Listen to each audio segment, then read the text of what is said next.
This is a playtest of Arkham Herald, a game that's coming out sometime soon. We are waiting on one of our players to show up, but we're going to go ahead and start with CATS for the viewers at home.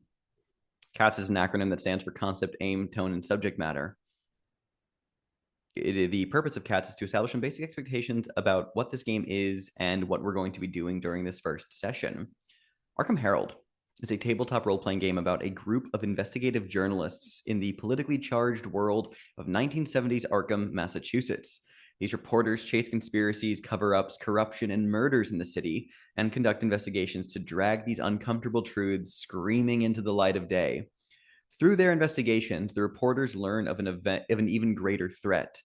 A powerful secret cult is scheming to bring about the resurrection of the great old ones, monstrous alien deities that ruled the earth in eons past: Cthulhu, Nyarlathotep, Hastur the King in Yellow, and others too horrible to name.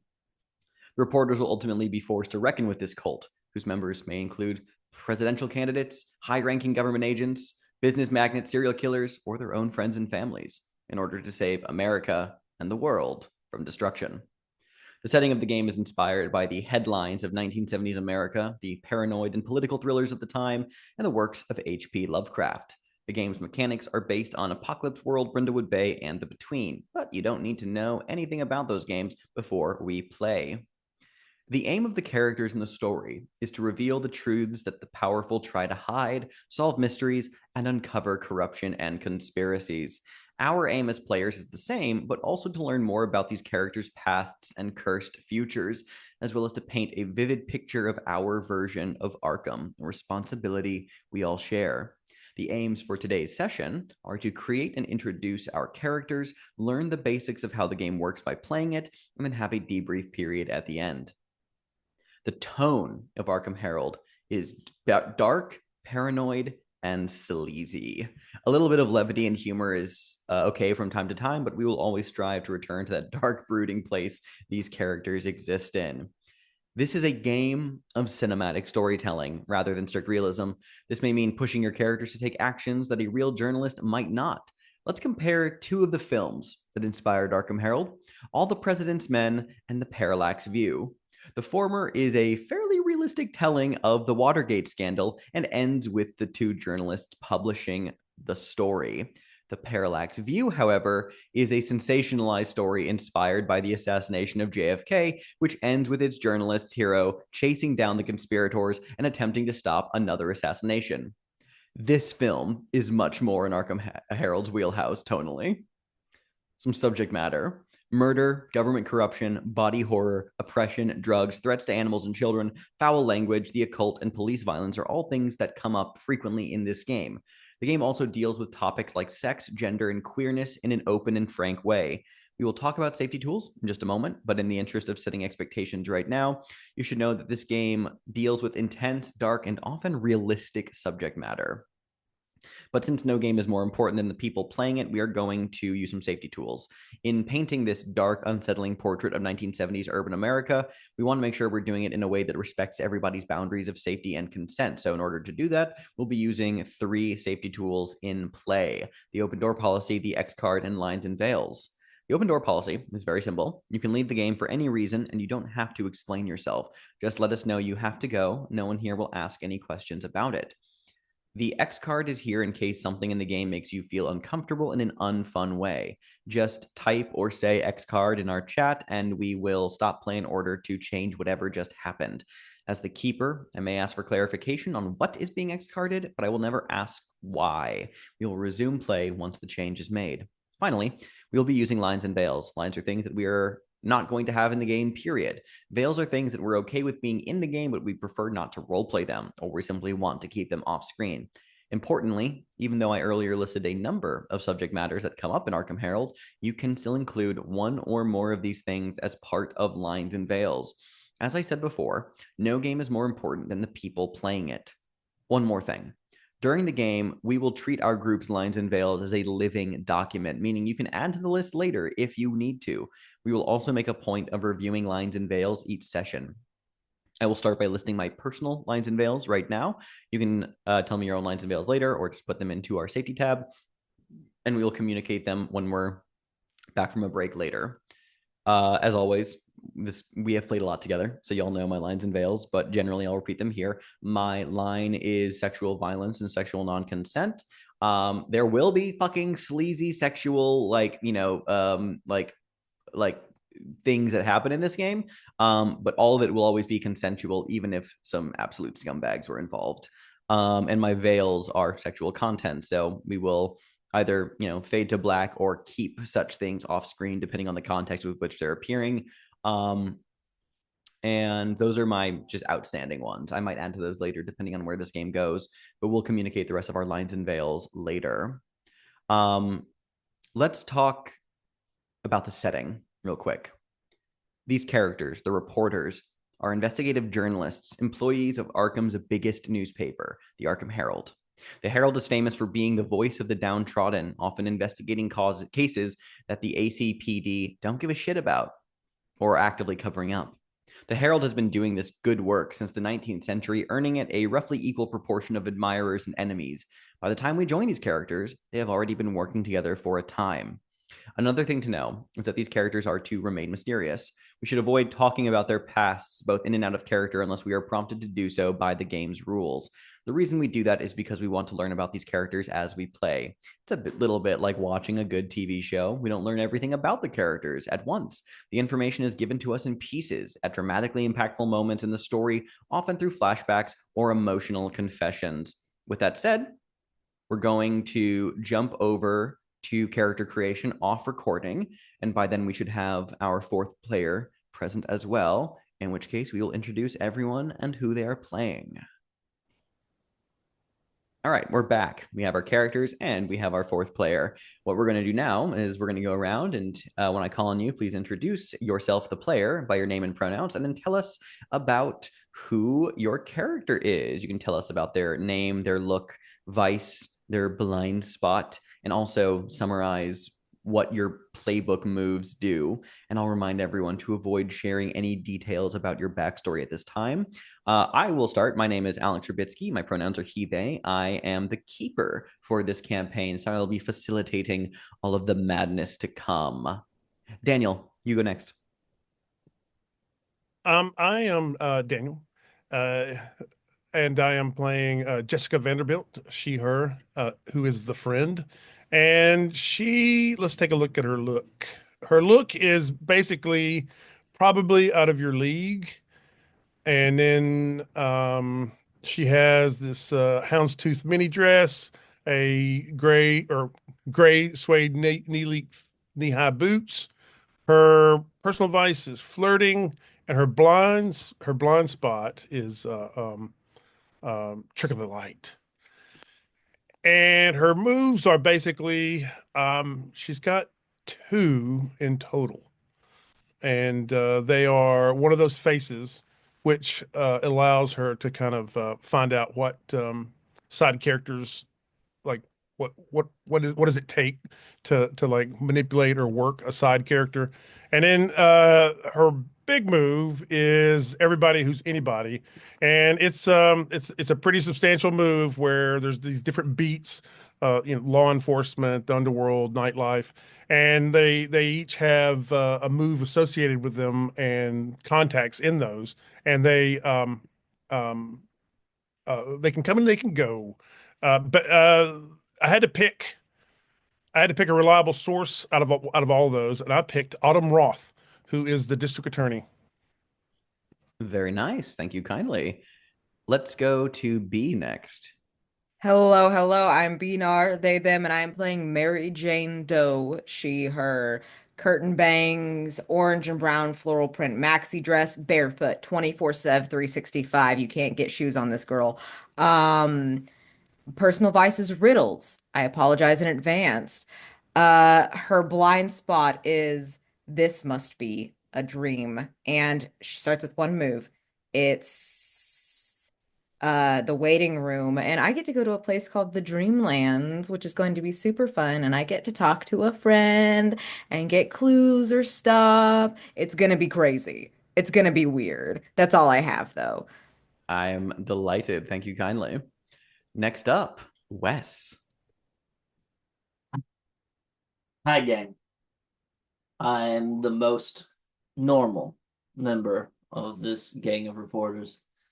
I am Wes Franks. My pronouns are they, them, and I am playing the Collector, Alphonse Neagley. Pronouns are he, him. Alphonse is just a pleasant guy to have a chat with. Very, very interesting. Has a lot of fine interests. I don't enjoy the beaches of New England quite as much. I am a southern South Carolina boy. Moved up here when I was younger, though, with my mother. I am a fan of polyester tight polos or button-down shirts. They show off my figure that I do work for. Bespoke dress shoes. They are handmade, as well as you'll find a jeweler's loop on a gold chain connected to a pendant that has the hanged man, like a little hangman pendant on it as well. Um, all in all, just so excited to hit the ground running and tackle whatever cases may come fit. Also, my vice, well, much like anybody, I have a sense of well, little things that touch the dark parts of my heart. So I'd like to go to theaters or maybe in my own home theater and watch a bit of hardcore pornography. Not to jerk off or anything, I just appreciate the artistry. And what about your core move? My core move, of course, is being the collector. I have the collection. It is my pride and joy. It is my only pride and joy. It is painstakingly curated. It is the envy of my peers and the source of discomfort to the unenlightened, but the unenlightened do not get to witness it. I have various items that you will be able to peruse and see once we get into play. Very good. Although I will ask a couple of questions here just for the sake of the move. Where do you keep your collection safe? Well, Alphonse Neagley is in the bottom floor apartment of a very extravagant brownstone near downtown. I have a conversation pit, a mini bar, full service kitchen, whatever you could possibly need. But upstairs, there's a secret apartment that's under a different name. And I'm the only one that has the key. Not even the super. I love it. Thank you very much. And last but not least, chaotic. I'm Chaotic. I use he, they pronouns, and I will be playing the Inheritor. This is the playbook that could be described as your stereotypical Call of Cthulhu protagonist. Um, Yeah, so tell us about him. in terms of my look, I have a pair of dog tags. What's his name? Well, get to that. Alex is disgusted with me. I wear my grandfather's suit with like Oxford ankle boots, herringbone tweed flat cap, tweed suit. Just looks like I stepped out of the 1930s rather than the 1970s. My personal vice, it is generally a vice. I'm trying to get rid of it. It's a little bit distasteful for folks. It is BDSM. In terms of my main move, I am the descendant. I have an inheritance, and I do not care for it. For it is an inhuman taint in my blood. Uh, it sort of rears its nasty head when I sort of experience lustful urges or do lustful actions or even just exerting myself a little bit too much. Uh, so you see, I need to get rid of my vice. It's just terrible, terrible, terrible business. Oh, I forgot to introduce myself proper. I am Hester Velakis. I know it's a strange name. It's a family name. Very good. Thank you very kindly. Now we're going to go around again, and everyone will read aloud the color text at the top of your playbook. You can just hover over the playbook name, and it'll show you the color text. After you read your color text, the rest of us are going to name one story or investigation that we think your reporter would have broken based on what we know about them so far, or just kind of any sort of like story you may have pursued in your career here at the Herald. You will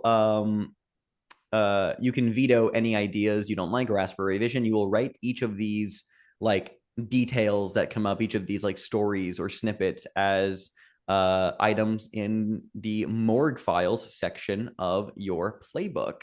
So we're going to start in the same order. So, Daniel, would you care to read the color text for The Friend?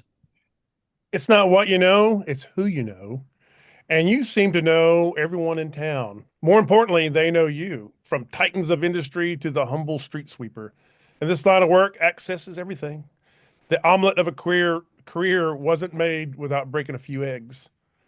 The old friend of Arkham was all the rage in the brighter days. Your society and gossip column regularly identified that Arkham's elite and aristocracy have feet of clay, just like the hoi polloi. But that was then, and this is now. The column was axed to make way for more accessible political cartoons, since a picture is cheaper than 1,000 words. You've lost your forum, but not your voice, not your contacts. It's true what they say. The people that you meet on the way up are the same people that you meet on the way down. Very good. So, what sort of mysteries, stories, or just other journalistic work has Jessica pursued in her years at the Herald? I want to steal one from the last playtest of this one. The mayor's affair.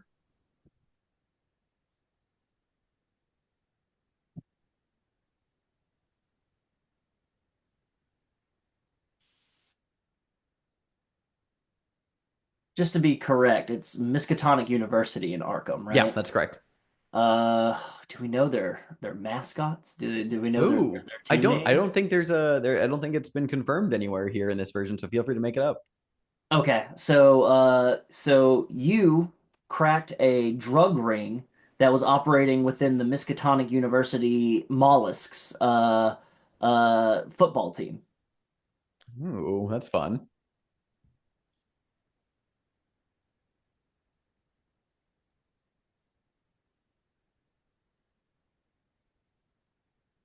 I think that you uncovered these some of highfalutin people in Arkham embezzling money from charity galas.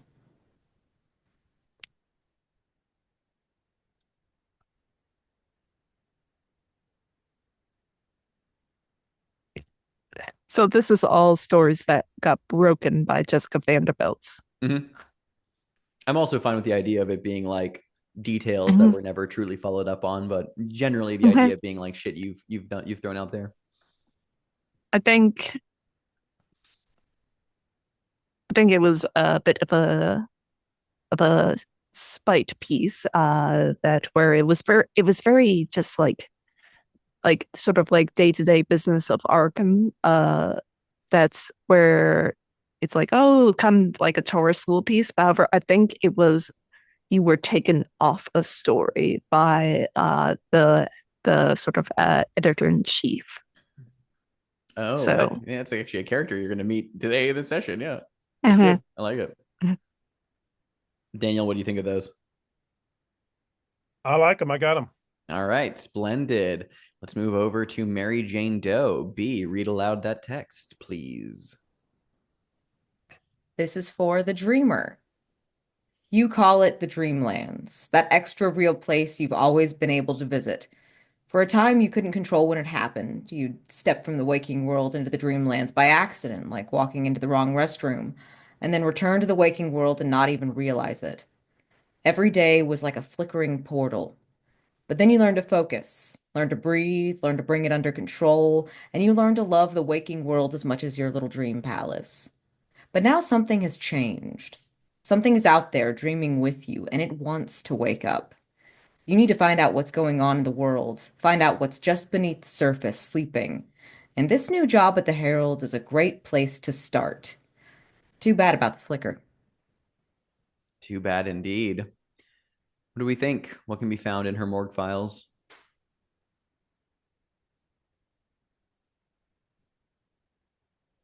I've got one.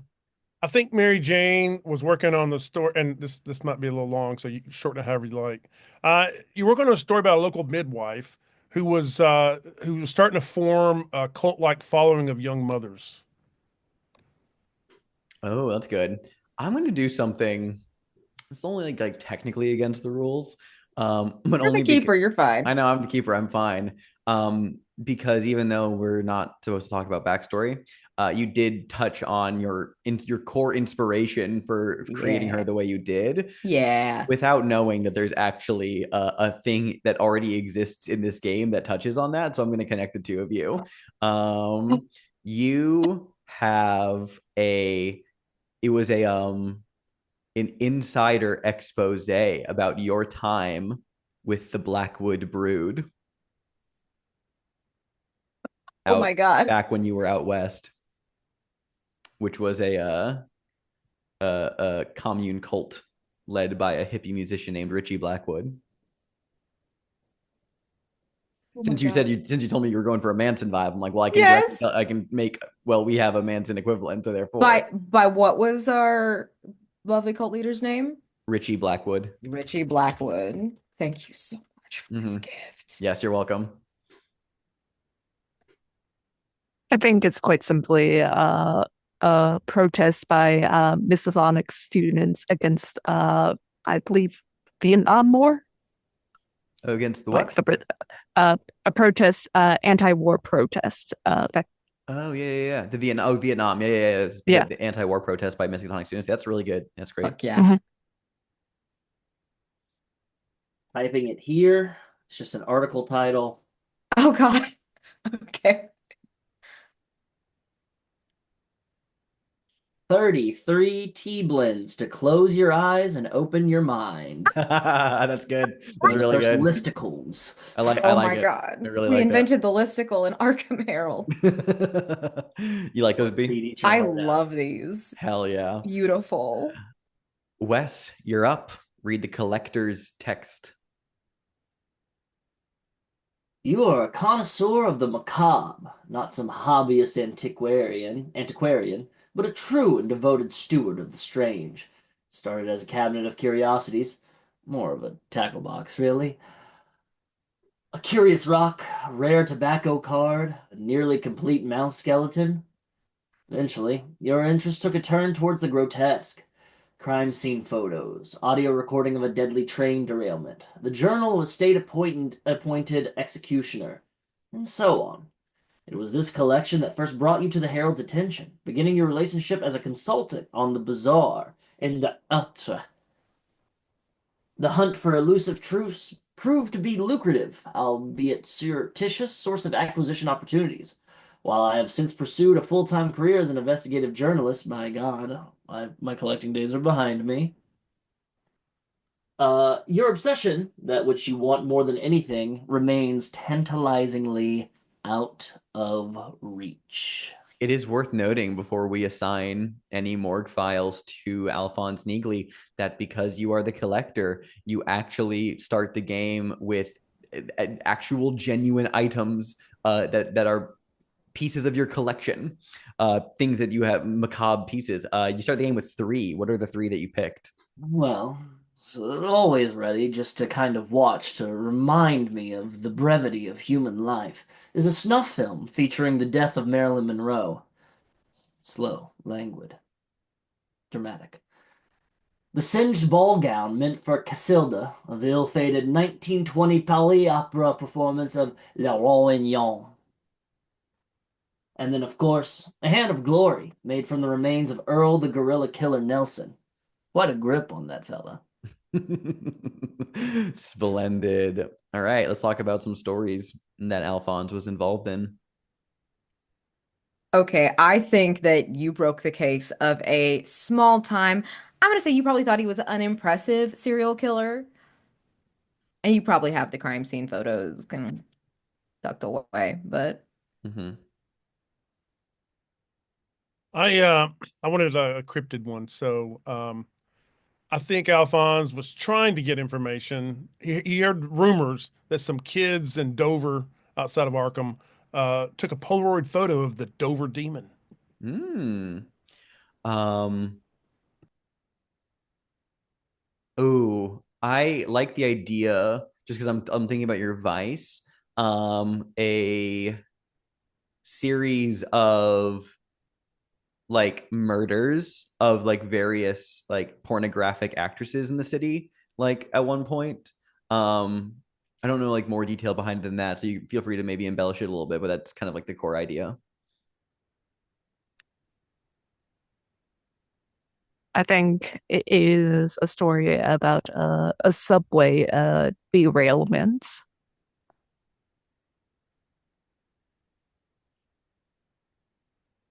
But all sorts of weird shit on the tracks, you know? You never know what Mhm. All right, are you happy with those, Wes?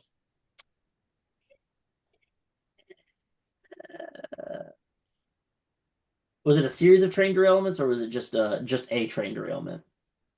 Uh, Probably just a subway train derailment because like it happened underground. So Mm-hmm. All right, hell yeah. Now then, over at Hester Valakis, read the inheritor's text.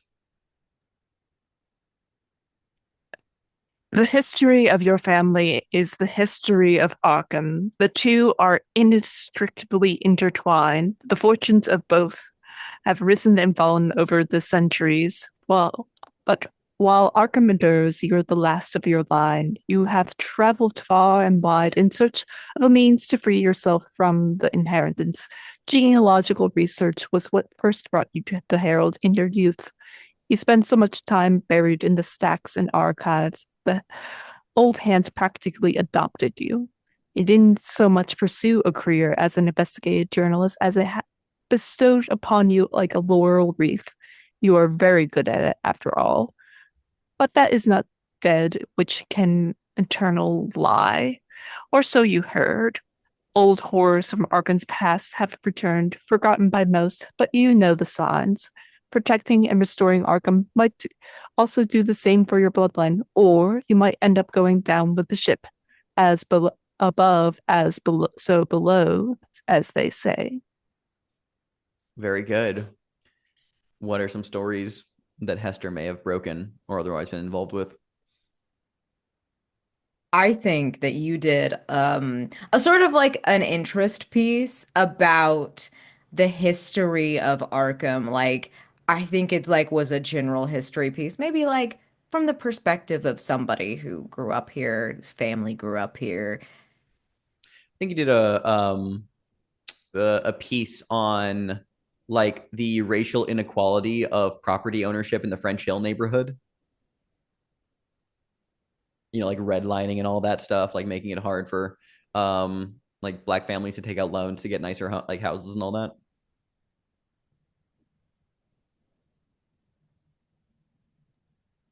You have meticulously collected, categorized, and detailed multiple expeditions of one Professor William Dyer.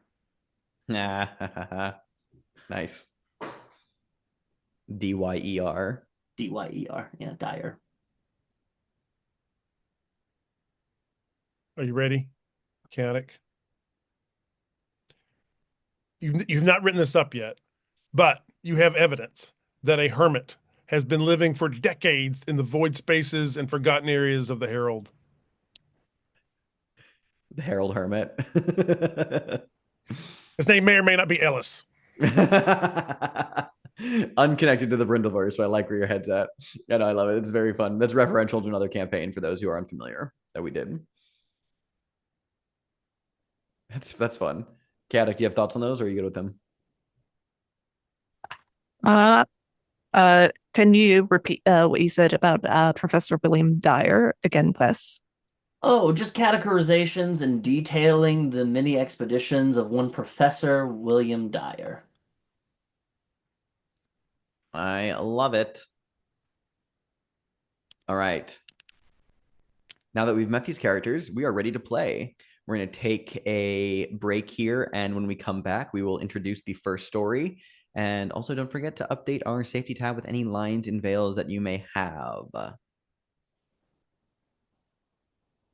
All right, before we begin, I want to tell you that even though this game is set in a historical period, we aren't going to dwell on historical accuracy.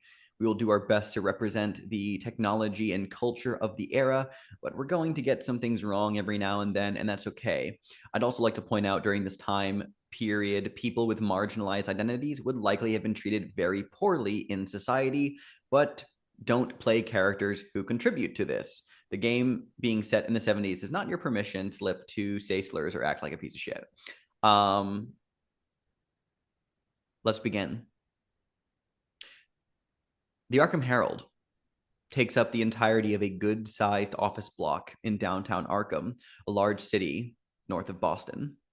The newsroom is filled with brown patterned carpets, yellow wallpaper, a sea of noise, of clacking typewriters, phone calls, and yelled instructions amidst a cloud of cigarette smoke. A new story could drop at any second, and in fact, one just has. But before we get to that, as we start the on the record phase, we need to refer to the dreamer Mary Jane Doe, because your playbook move, the waiting room, triggers at the start of the on the record phase before I would introduce a new story, because you enter the Dreamlands at the start of this phase. What is your version of the Dreamlands, Mary Jane? It's a living oil painting with these thick chromatic rivers, boundless flowing splotches, streaks of blue sky and yellow white sun. And you can hear the trilling of birds in the distance between the notes of a song being sung sweetly. It's very lovely. I like it. It sounds very nice. The Dreamland has a host, someone who welcomes you and chats with you whenever you enter. What does the host appear as? She is a woman who is slender and beautiful and half spider. Let's read the text of the move here. The host will offer you insight or a task, keeper's choice. If the host offers insight, you get a clue or a conspiracy clue of your choice. If the host offers a task, they will explain something they want you to do. If you complete the task by the end of the following rot phase, you mark XP. The nature of the task is influenced by what you have marked on the price of knowledge. Since you have no prices marked, the task will be mundane without obvious significance or meaning. I'm going to say the host will offer you a task. So just to frame the scene a little bit, as you described, this lovely living oil painting and this woman. Now, when it says she's half spider, what does that mean to you visually? I think it can mean anything you want. I'm deferring to your creative judgment here. I'm thinking that it's kind of like a centaur situation, a little bit like that one guy in Baldur's Gate. Oh yeah, like That's what I'm thinking, like a Drider, but she's beautiful in like a really upsetting way. Not upsetting to Mary Jane, but like upsetting to probably other people who are normal. Like she has that like Anya Taylor-Joy thing where it's like there's something kind of alien and beautiful about her at the same time, where it's like eyes are a little too big, but like, yeah, I get it. I get it. Yes. She sits amidst a web of silvery filament oil painted strands. And she'll offer you a task, something mundane. The host asks that you take a moment along the riverfront to stare out into the horizon and reflect on something that makes you sad. That is your task. Now, we go into the proper phase here, and I will introduce our first story, The Gemini. Over the last 6 months, 3 people have been murdered in a series of killings that have left the police baffled. The first was antique bookshop owner Charles McCarthy, found dead in the back alley of a cinema on the waterfront. Next was Dr. Conan Hall, the head librarian at Miskatonic University, who was attacked along with his student in his office, though the latter alone survived. The most recent, Amelia Rodriguez, was an up-and-coming artist from Hoffman, the city's old meatpacking district, now serving as a bohemian quarter. Her body was thrown from the window of her studio apartment and reported by 2 men walking home from Bobby's West Arkham, a popular gay bar in the area. All three victims had the same sign carved into their flesh, something like a roughly drawn doorway or a Gemini symbol. A question to Jessica Vanderbilt. You knew one of the victims, Charles McCarthy, Dr. Conan Hall, or Amelia Rodriguez. Which one? What was your history together? Dr. Conan Hall, the librarian, he and I worked on in the grand foyer of the library at Miskatonic University a display or the fine arts of Arkham, and we got to know each other quite well, and I think we were probably seen out about working on what we could include in this big display, and at late night hot spots which is odd for us to be working, but we were seriously working very hard on it. Mm-hmm. Despite the ongoing media coverage and police investigation, no details about the killer or their motivations have been discovered until this morning when a letter arrived at the Herald. The letter claims to be from the killer, who has named themselves the Gemini. Accompanying the letter was a full-page cipher written in arcane glyphs, which the killer states will reveal their identity and what they refer to as their great and glorious purpose. The Gemini demands the letter be printed on the front page of the Herald, or else they will spill the blood, intentionally misspelled, upon the gate, and it shall open. The police were brought in to assess the situation, and after a tense meeting with the editor, left with the letter as evidence. Luckily, your coworkers made copies. Who here has the highest audacity? It might also be Jessica. So in that case, I'm going to give it to somebody else. I'm going to give this one to Alphonse Neagley. The whole case stinks from top to bottom. Police incompetence, often bordering on gross negligence, is one thing, but a detail about the murders tells you an influential person must be protecting the Gemini. What is it? Well, Al, as some friends call me, is quite a big fan of the details, and the details aren't adding up. Like, well,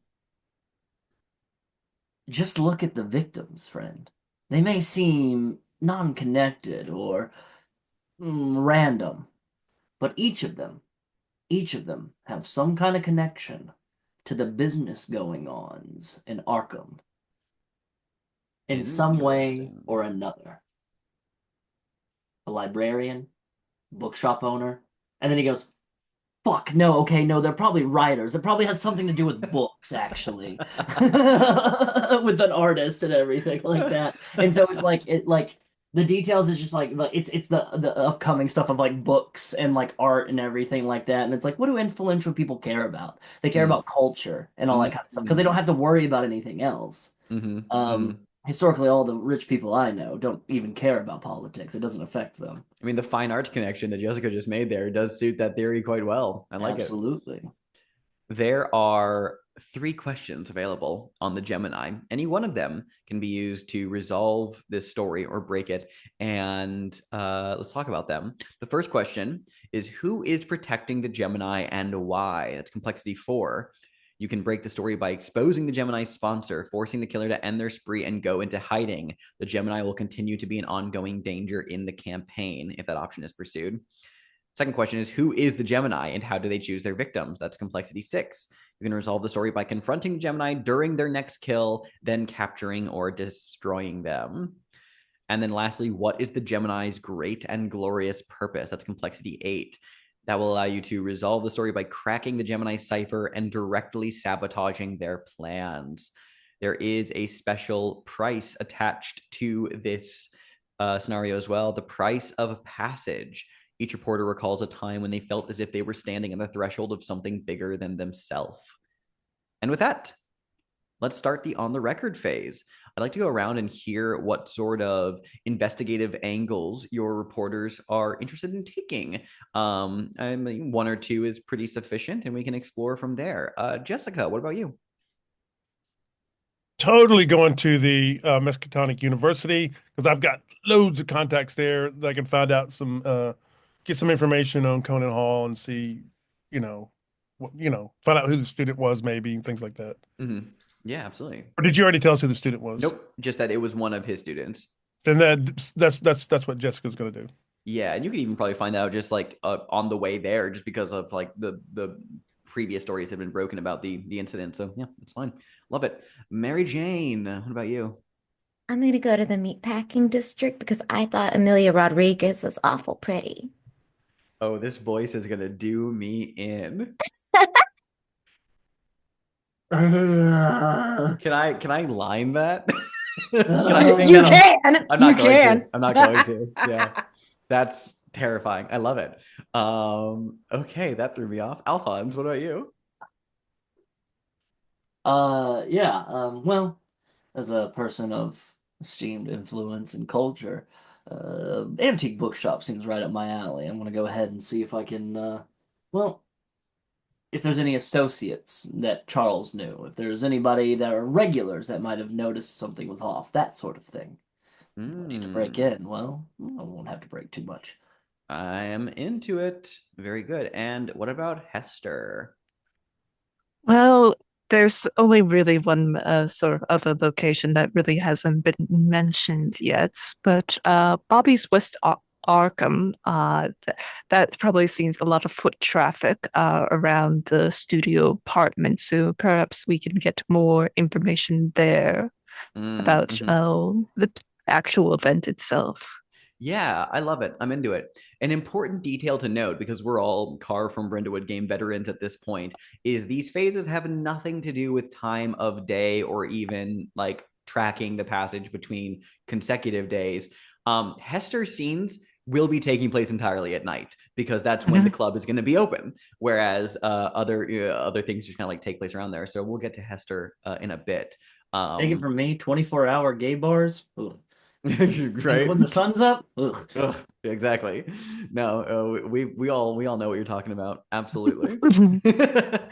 Let's begin. Let's start actually following Alphonse. You're paying a visit over to McCarthy's Rare and Imported Books. It is a musty, old-fashioned bookshop sandwiched between a laundromat and a liquor store. The shelves are tightly packed with dusty, leather-bound books, a carousel of romance paperbacks near the front of the store, a concession to being a public business. Let's add some color. What about the bookshop shows a side of Charles McCarthy his wife was never aware of?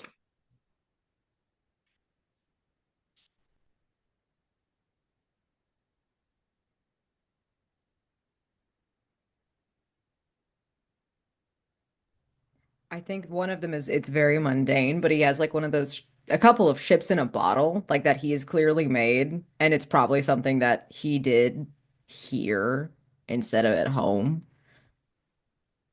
One of those old guy hobbies. Gotta keep it secret because if anybody finds out, they'll think you're gay. 70s think. No. Oh.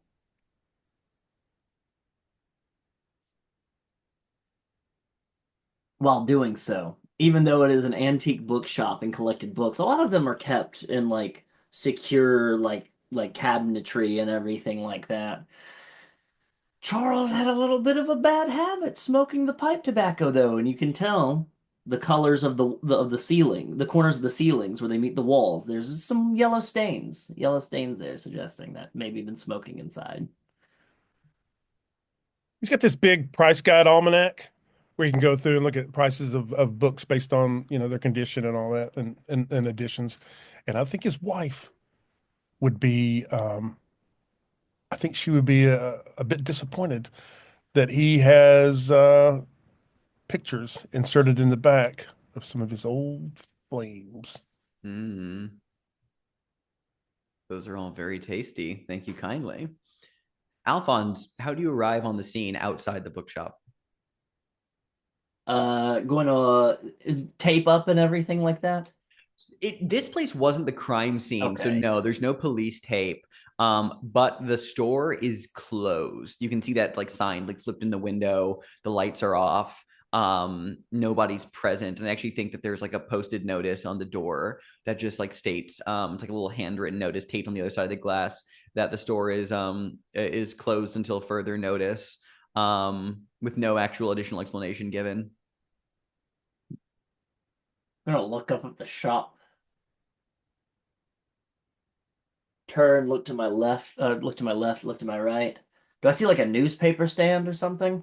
Oh yeah, probably. Like it's probably like you probably pass one a couple blocks down the way, so you can walk over there and see one of the little like are you thinking like an actual like stand with a person selling it, or one of those like coin operated like dispensing Stand with a boxes? person selling it. They Oh, sell sure, sure. cigarettes and other stuff as well. Yeah, he's got a like a it's like it's kind of like late summer Mm. like afternoon. It's kind of hot out. There's a dude out there. He has like a folded out lawn chair, smoking a cigarette, and he has a little like hand radio that's cranked out and is playing Break On Through by the Doors. Mm. Just being like just rattled out on the radio, just kind of like Mhm. on an otherwise empty block of the street. I'm gonna walk up. Hiya, Jack. Get a copy of today's Globe as well as a pack of Parliaments, please. Yeah, you got it. And he leans over, doesn't even get up from the chair, just like leans Mm-hmm. over just to grab a paper and grab you a pack as well. You exchange money. He passes over the issue of the Globe to you and says, "Does that count as like sacrilege or something? Huh? Reading a paper you don't work for? Oh, you could tell? You got the look." Eh. Well, I'll be honest with you. I really only prefer the sports that comes from the Herald. I like to see what people are up to. I'm more of a Globe man myself. I That's like that fair. hard-hitting political journalism. That's fair. That's fair. It's good paper. And he just kind of is going back to his own business. This your spot? Yeah, I work here. This is where this is the beat I operate. You know the fellow that owned that store down there? Store down where? There's a lot of stores near here, buddy. Bookstore. And like, McCarthy. you hear the creak and groan of the lawn chair that he settled into as he like cranes his neck to look down and goes, "That's the bookshop, right? Yeah. I know of it. I'm not really I don't really buy from there. It's it's a little too pricey. Books not really my speed." High-end collection can be a bit drab, boring. I understand. You probably prefer magazines, don't you? Uh, I mean, I like Sports Illustrated. Who doesn't? Hmm. More of a penthouse man myself, but don't tell my wife. Yeah, I hear you. You have to go to another store for that one, though, buddy. Tell me something, Jack. You ever see weird, shifty characters hanging out around here? I think this will trigger a roll to investigate. Let's read the move. When you search for a clue, conduct research, or otherwise gather information, you will describe how you're doing so, and we will roll with the appropriate ability. I think this is absolutely going to be plus your audacity, which covers all social engaging roles, which you have a +1 to, I believe. So go ahead and get the dice on the table, 2d6 plus 1. I'm going to bring out the snuff film of Marilyn Monroe. No, I'm kidding. You want to see something silly, Jack? Really rustle your jimmies. Okay. I want to say thank you to Kevin Mackey for the nice little dice here. Gave me a 2 plus 6 plus 1 is a 9. A 9. Clue with a 9. complication. Take a look at my clue list here and see what I want to give you.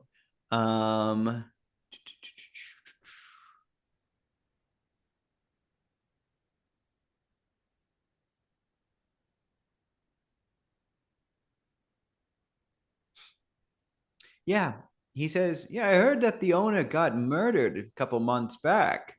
Part of the those killings around here. You know anything about that?" Oh, the twin killer.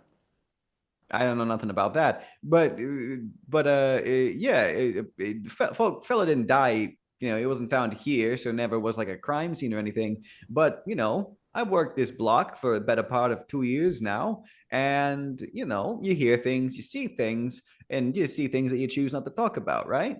So it's hard being out here, times being what they are. It's you got a lot of good money in it for people who don't want their activities to be seen or talked about, so I'm a humble servant of the streets, and I'm just trying to make ends meet. You feel me?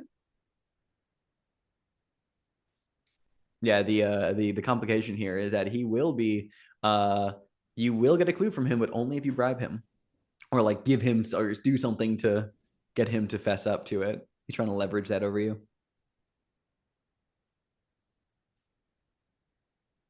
Times being what they are and everything. Jack looks to the left. I have to say also for those watching, I've told people here, but like Alphonse looks like Justin Theroux with a mustache, Yeah. like our receding hairline king. Uh, Gray sweatpants. Okay, anyways. He like cocks an eyebrow up at him. He says, times being what they are, Jack looks kind of light on foot traffic in this part of town. Yeah, people got to work. People got mouths to feed. What say if you were interested? I have a friend works with city planning, businesses, signs off on license and well, booth rentals and the like. What would you say if maybe we could upgrade you from well, quiet old suburb street, it feels like, to a downtown booth. Plenty of foot traffic, maybe by the business offices. Downtown, you say? You think you can actually swing that for me? Oh, yeah. Well, the Herald is right down there, and I have a couple of, well, I have a friend of a friend, and well, you know how friends of a friend work. So if I put in a good word for you, maybe you give a couple words for me. We can make it anonymous. If you take the condition, I'll put in a good word. I will let that be enough to carry over. Perfect. Yeah. All right. I'm gonna be coming to Jessica, being like, "I need you to fucking help me out, please." Indeed. So here's what he'll tell you, though. He'll open up a little bit about it. Where did it go? I was just looking at it. Hold on. So he says, yeah, there was never any, like real police business around here after he died. But I remember that old Mr. McCarthy, he called the police. They had him around the store. This was months ago, obviously, before the guy died. Had apparently someone robbed the store, and I didn't see nothing. I didn't see nothing at all. But I heard that from a couple of the cops swung by for a pack of smokes, that they were talking a little bit about what they were here for, and sounds like some books were stolen from his store. What was it? Yeah, good like 8 or 9 books of cryptography, astronomy, zodiac stuff, all that kind of, yeah, that stuff. Yeah, all of them. He had about 8 or 9 books like that stolen from his shop. Called the police and everything. I don't know what came of it, but that's the only activity I've ever seen around these parts with Mr. McCarthy. Interessante. Well, I'll tell you what, Jack. I'll be by to give you an update. Probably tell you exactly the address where your new booth's gonna be next time you see me. But before I go, what's your name again? It's Billy. Billy. It's a pleasure meeting you, Billy. Say, Billy, what's your sign? My sign, it's Arkham newspaper, and he's like pointing to the little booth sign. Wait, you're a reporter and you can't fucking read? No, just seems like an awful lot to try to fit in a horoscope. Have a good day. Where are you going now? I'm going to try to see if there's an alleyway where I can break into this bookstore because it seems like it's a popular place to break into. So maybe somebody's already done the work for me.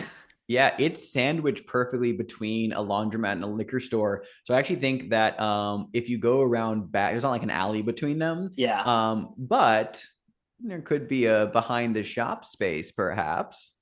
And I mean, there's absolutely a back entrance into the store. It's just a matter of what you're willing to do to get into it. I'm gonna walk by the liquor store and look into it. Mm-hmm. Be like, not too early.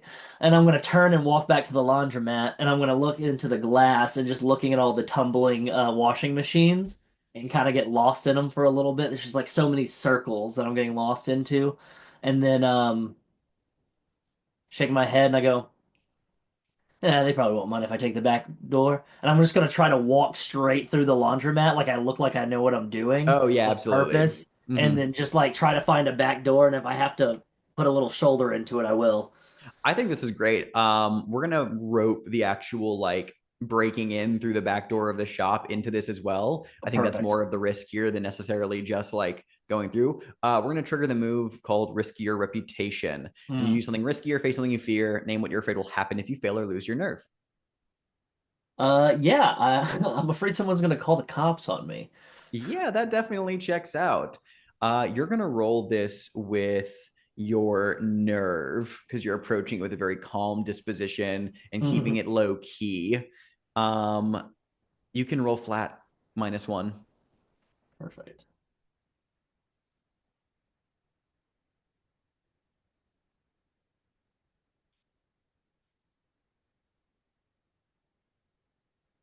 That is an 8. Nate, Okay. we'll come back to this scene. Meanwhile, elsewhere is a visit to Miskatonic University, specifically the Armitage Memorial Library at Miskatonic University, a prominent feature amidst the red brick buildings and green spaces of Miskatonic's campus. It is very well lit and filled with students, especially during the day here. An elderly security guard discourages anyone from approaching the restricted section at the back, locked behind bars and deliberately kept dark. Let's add some color. The buzzing noise in your head is probably just a migraine coming on, but it almost sounds like words. What could it be saying?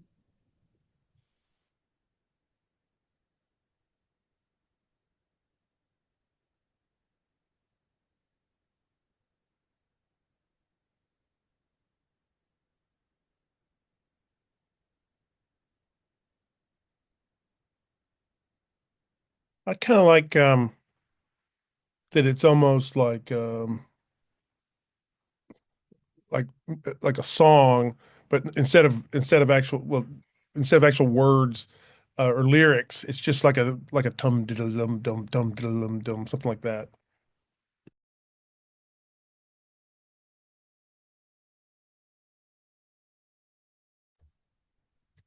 I think that maybe not Jessica, but I think other people have heard their name whispered in that buzz. And it only gets louder when you get closer to the restricted section.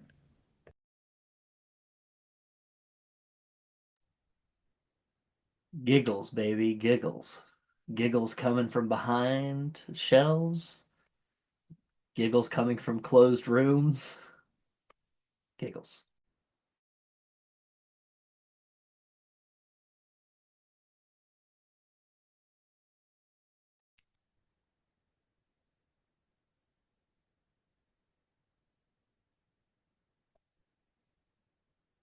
I don't know what the pink Oh, scene question I was. said, I uh, I, you're good. I walked away real quick. Yeah, no worries. I said, this is for the Armitage Memorial Library. He said the buzzing in your head is probably just a migraine coming on, but it almost sounds like words. What could it be saying?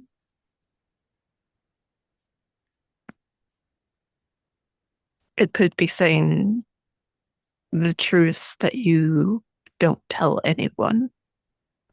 Creepy. Jessica, some contextualizing information that you may have found out before coming here. The name of the student who survived an attack from the Gemini, her name is Alia Carter. She is a student here, was found unconscious in his office with multiple stab wounds lying next to Dr. Hall's body. She was in critical condition, but has since, returned to her studies. And you probably just like have got some like cursory details that we don't need to explore right now, but yeah, I think that that covers it. How are you arriving on the scene? What are you doing? We see Jessica looking at the library, and She's smoking a cigarette and she's looking at the library. She looks pensive and she just turns on her heel and walks away. And she walks towards this red brick, ivy vine encrusted building that's got this big brass, you know, admissions sign on it. And she walks up a flight of stairs and to this big oak framed office of the dean of admissions. And she doesn't knock, but she says knock knock as she looks into the door at her friend Vernon. Oh, yes. Is this related to one of your beats? This Yes, is this is Vernon Grubb, who is the Massachusetts University Dean of Admissions. Yes, he is noted as being stentorian, humorless, and precise. I think he looks up from the papers on his desk and he says, "Ah, Miss Vanderbilt, to what do I owe the pleasure this morning?" Do you have a minute, my darling? I take it you're going to leverage a minute from me, even if I don't. He said, "So he has pen down and folds his hands on his desk and just gestures towards the empty seat across from him." You know, you know how I have this amongst the chancellor's cabinet, which you sit on.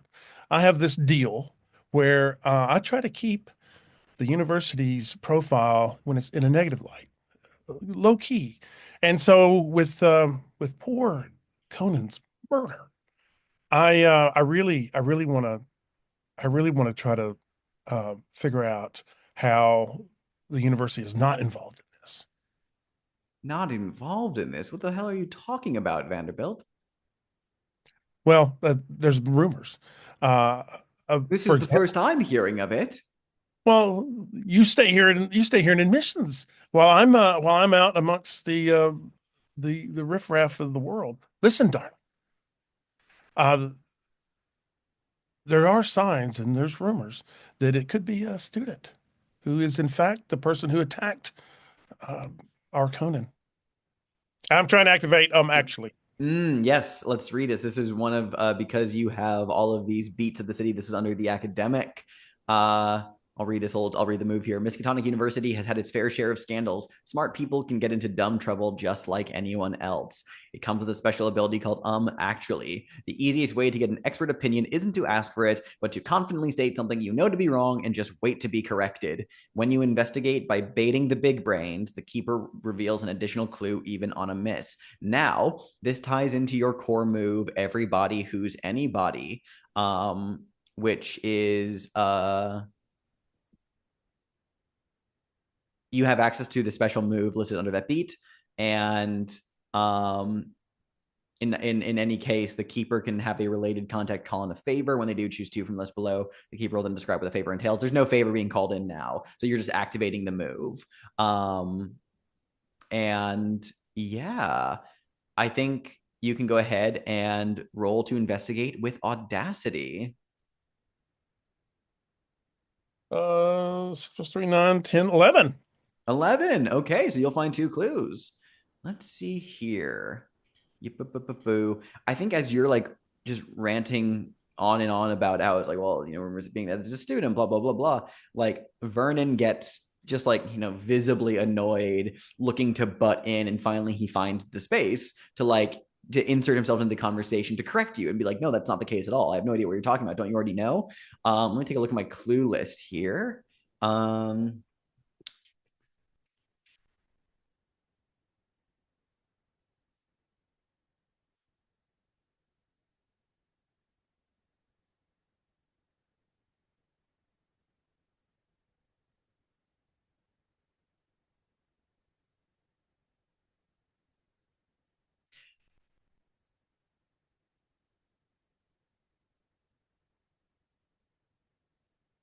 I think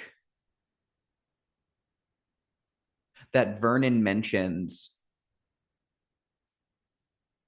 how, where'd it go? I was just looking at it.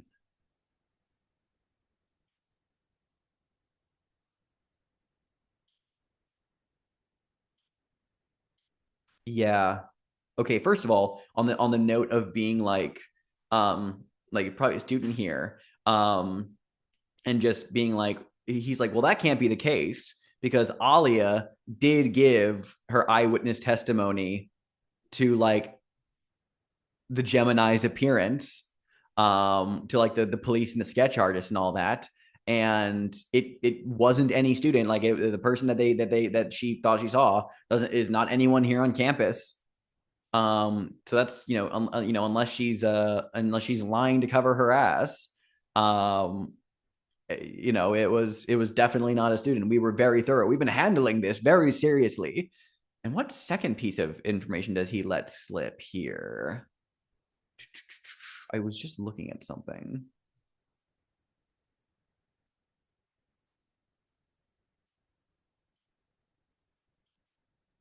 And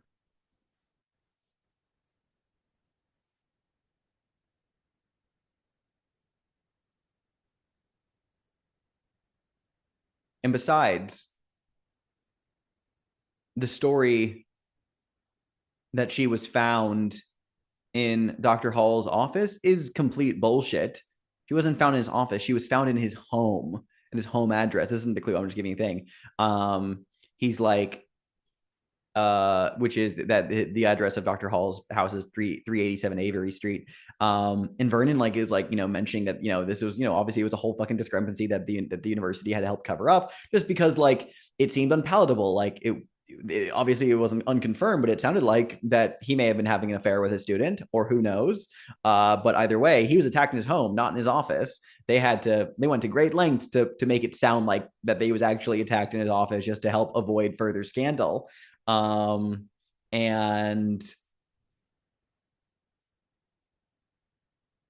where'd it go? What is the second clue? That's two. No, that was one. That was just contextualizing information about the address mix up. He said, but this is the clue, is that after Charles's body was discovered, there was an attempted break-in to the restricted section in the library. They decided to like combine those incidents into one by like, Miskatonic used its influence to get the police to say that his body was discovered in his office, and it was a whole thing. So that's what he corrected. Those are your two clues about the police sketch not matching any students, and also the attempted break-in at the restricted section. She assures him that I'm going to use my influence, likewise, to squelch any of these rumors about it being a student here at the university. You have my word on that, Vernon. He pinches like the bridge of his nose by taking off his glasses. He's like, yes, I appreciate that, Miss Vanderbilt. I truly do. If you'll forgive me, I do have appointments to keep this morning, and we're trying to move past this incident to not have the reputation bring our prestigious university further down than it has in recent years. I will be sure to help with the charity to come up with a memorial for Conan. I appreciate that. And you'll see yourself out. Let's take a 5-minute break. Before we jump to different scenes, I do want to revisit Alphonse Neagley for a moment, because you got a 7 to 9 on risking your reputation, which means that I will tell you how you will be vulnerable if you persist on this course of action. You won't be like stopped in the laundromat, but I think when you do make your way out to the back and maybe even hop the fence and access the rear side of McCarthy's books and begin to like jimmy with the lock to get inside, there is a neighbor from a different like building a couple floors up around the other side who managed to glimpse out the window right when you are slipping into the shop. And their suspicion did not identify you, but they are calling the cops that they saw someone, they think like jimmying back. They're not sure it was a break-in, but they're going to call the cops. So at some point, the cops are going to show up outside McCarthy's, unless you want to pay the price.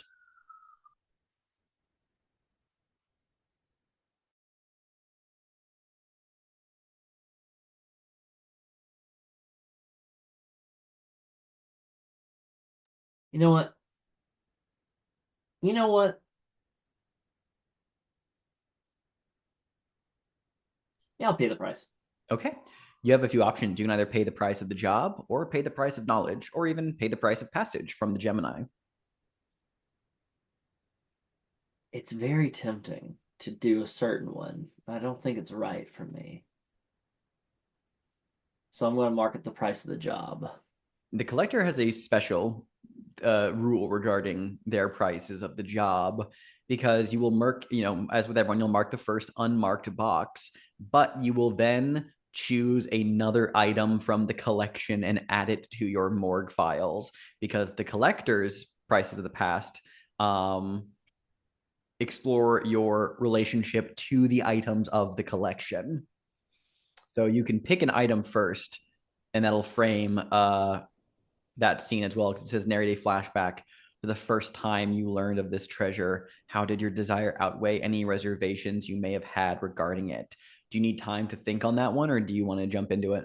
I've got it right now. What item from the collection are you adding? Darkness. A spotlight comes down on a podium with a red velvet pillow, a green velvet pillow, actually, green velvet pillow inside. Resting upon this green velvet pillow is an athame, or a ceremonial dagger, with Ardeo, Ardeo, etched onto the blade. This particular piece is quite special to my collection. This was one of the first true strange items of my collection. You'll see Alphonse Neagley walks in. He's wearing a suit with a deep green tie. He looks at it and he says, I was merely fresh out of university. I had my box of trinkets, my treasures. I was moving into a new apartment here in Arkham. I was looking for work, and I noticed at an oddity store they were looking for a sales clerk. I figured, what a perfect job for myself. I went inside. The old woman, Marlena Stiglitz, old German woman. She tended to the place. She was 93 years old. Didn't use any walkers or canes or anything. She would allow me to clean, dust, refurbish, detail, investigate any items that moved through the store, anyone that was resting inside the store. She had strange things, mermaids from Fiji's, shrunken heads. She had genital warts that were kept encased on a necklace so that they could be inspected. But this dagger, this odd anathema, quite plain, truly. Not a lot of pomp and circumstance going on with it. Remained behind lock and key, sealed glass container.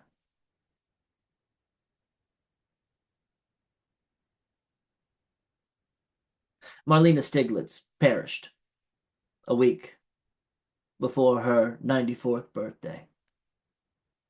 A burglar had broken into the store, acquired a series of items, mostly jewelry, mostly things that could be sold quite easily to local pawn stores, or maybe pawn stores throughout the area.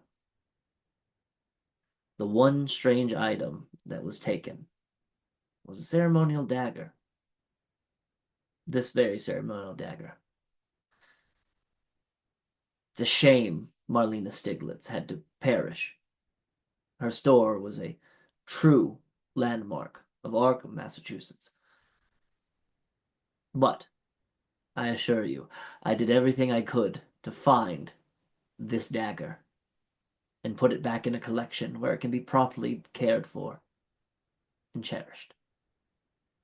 Let's move on to the rest of the collection, shall we? And indeed, outside the back of the shop, you'll bump it up to a 10 plus. You'll get to describe what the scene looks like, but before you do, I just want to add a little fun detail, which is to say that when you're breaking into the shop, you feel those eyes boring into the back of your head, the heat burning at your back, that you're being seen, that you're being caught, and we see you look at the window, which I previously narrated someone was watching you from, but no one is watching you. In fact, that window is curtained over entirely. No one's seeing you. You were just being paranoid. Describe what it looks like when you break in. I think we see Al walk over towards the door and notice that even though it's under lock and key, it's a 4-pane window.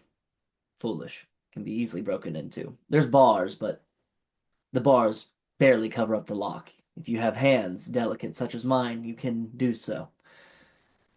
Then we see a flash of a young Alphonse locking up the store. You can hear a woman whistling. Then we cut back to modern day Alphonse, takes off the cardigan he's wearing, and just wraps it up in his arm, in his hand. We then see younger Alphonse go into a back room. We hear a shuffle. His head is down. He's working with a faucet with water. But we hear a scuffle, and then we see a woman fly across the room, and then we see a masked attacker go across, something in his hand. Then we see the R. Alphonse looks over, looks at the glass, aims it, and just a very quick rabbit punch to one of the panes closest to the lock. Smashes the glass, and then moves the cardigan around so that there's not any excess glass in the pane. We then see younger Alphonse walk down the aisle, see Miss Stiglitz on the ground. She's reaching for a hand, grasping, calling for help. He looks at her, and then he looks at the dagger, and then he looks back at her, and he says, "You lived a long and happy life, Marlena. It's time to go."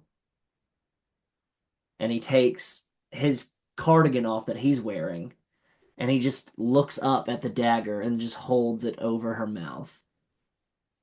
And her legs kick a little bit, and then she stills. And he looks down. He starts crying. And then he goes to call the police. And then we see his hand, modern day, sneak in through the window pane. And it's just almost not long enough. And then he hitches up his elbow a little bit to give a little bit more of an angle, and then slides and uses a pinky and just flips the lock of the latch, the latch of the lock. Cut to the evening outside the abattoir, an old slaughterhouse here in the Huffman district that has been repurposed as a hangout spot for local artists and musicians. Exposed brick and industrial metal fixtures are prominent here. There are these diaphanous cloth drapings above scattered throw pillows, Persian rugs, and potted plants. This is where Mary Jane is visiting the bohemian people of Arkham's nightlife. Let's add some color. Despite the bohemian decor, remnants of this building's prior purpose are still visible. What are they, and how do they influence the art created around them? Red is a popular color around here because, well, since it was a meat packing plant, the stains never quite get out. So red is just enhanced. I'm going with a lot of exposed brick, and I think what the artists have done is they've like written like poems and things like that inside of the mortar. I think that one of the chains that's used to like hook the ankles of the animals and yank them up onto the like on the slaughterhouse floor, like a couple of those have been left like and are used as decor. Some people weave flowers through them, and it's very off-putting outsider art. The cross beams overhead that connect the lattice work of the rooftop, where a lot of those chains probably hang from, a lot of the winches and everything that moved along the tracks, where a lot of the animals would move through the carcasses. You can see now that there are underpants that have been tossed overhead, and they're just like boxers and other kind of undergarments that are just draped over periodically.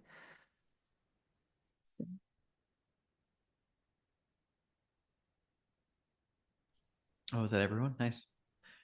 So, Mary Jane, you're here tonight at the abattoir, showing up among the bohemian people of the city, artists and such like, even though this is a place of community and of indulgence, there is a sort of tension hanging in the air. Just sort of everyone is on edge, it seems like. But how does Mary Jane walk through this scene? Full disclosure, she's only interested in where the body was. She's only interested in where the crime scene was. Mm-hmm. The rest of these people don't matter to her. And she's kind of walking through it like a crowd, just sort of like aimless. She's barefoot, despite how probably not okay that is here. Like, there's probably other barefoot people, but like, it's probably ill-advised. And she's just kind of wandering and looking around and like looking at the ground, but she's like aiming for wherever her body Mm-mm. landed. I love it. Okay, cool. To reframe the scene slightly, then I like the idea that we open with you kind of walking through the abattoir, but you then like leave it to go walk towards the scene of the body. The abattoir is in the area, but it's not where her body was discovered. It was dropped from the window of her studio apartment across from a diner near Bobby's West Arkham. But I love. I mean, this is a very party scene, so it feels like Mary Jane would absolutely show up here. I probably imagine there's at least a minor dance interlude with Mary Jane here of Oh, just, certainly. White girl yeah, dancing. white girl dancing, white girl hippie dancing in the Yes. at the abattoir, which is a very kind of like laconic kind of feel to it, very Oh, indulgent. yeah. Yeah, singing She's the not in a songs. hurry. No, not at Never in a all. hurry. And when you leave, you start walking through the dark night streets of Huffman. Um, as was mentioned, this used to be a meatpacking district, and now it's bohemian. So, like all of these industrial brick fixtures, old warehouses and factories, plants, a lot of like rusted over sheet metal and exposed brick has just become home to like graffiti and painted murals and colored lights coming from past industrial windows. Like there is a decay here that's being slowly supplanted by a revivified like artistic sort of decadence.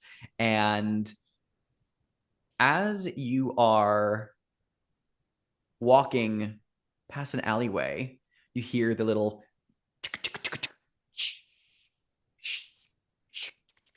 of a aerosol can, and kind of like in an alleyway, just like some kid is like, spray painting up on the brick. Although it takes you a moment because you actually recognize it. He's spray painting some of the Gemini's cipher that was sent to the Herald, like on the wall, some of like the symbols from that letter that you recognize distinctly, all of them kind of artistically surrounding that like crude, like a door shape or Gemini symbol that was carved into the victims. This kid who's just kind of like, like got like a little parka on, like hood up, it's just rattle, rattle, rattle, spray painting. What do you do? She peeks into the alley to watch for a minute Mm-hmm. and then just starts approaching. Like it's quiet because she is very like light on her feet, like a little kitty cat. She's like, Well, that's awful pretty. Think the kid almost jumps entirely out of his skin. He's like young, maybe like 17, really. And like drops the can to it and already like backs up a good like 5 feet, but like, like sees that you're not a cop, like looks you up and down, sees your bare feet and kind of looks a little confused at that, but doesn't remark. And then he like looks at the mural and goes, oh, yeah, thanks. Yeah. Uh, you like it? Yeah, you don't have to stop on my account. I was just finished actually. Where did you figure this out? This is neat. Oh, it was from the letter going around. Oh, The like The Gemini killer. Oh, I don't. Yeah, Um, bunch of like weird symbols and like the great and glorious purpose. And yeah, it's just like it fucking they look cool, man. They look real cool. Do you like you dig do. this? I do. And she reaches up and she traces the doorway with her finger, even if it's still wet paint. Mm-hmm. Like, maybe even preferably if it's still wet. She's not trying to mess it up, but she is Sure. getting it on her hands. This kind of looks like a door. What do you think it goes to? I don't know. Maybe it's I don't know, maybe it represents a door to a more enlightened age. Maybe I don't know. I just like I didn't even think about his door. I thought it was just a fucking cool symbol, girl. I mean, I think all these are pretty cool symbols, but things mean things, you know. And I'm really interested to think, what do you think it means? Because, I heard they were, I heard they were on the bodies. Mm. Go ahead and roll to investigate with audacity. I got a 0 in that, baby. Yeah. 6. That's an 8, though. Hey, an 8. I know what your complication will be, but we'll get to that. Okay.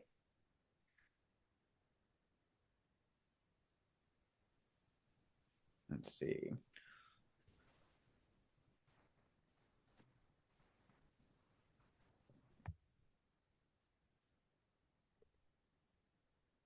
He says, "No, I actually I don't think it's a door.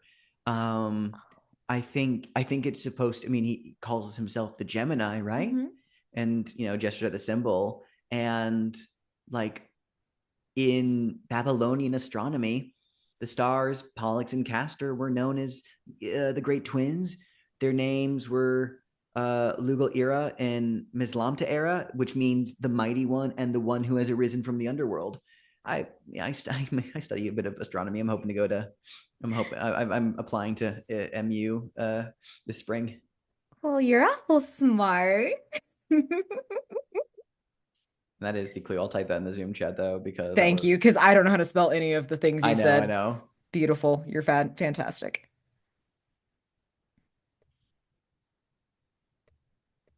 But by the way, how old is Mary Jane?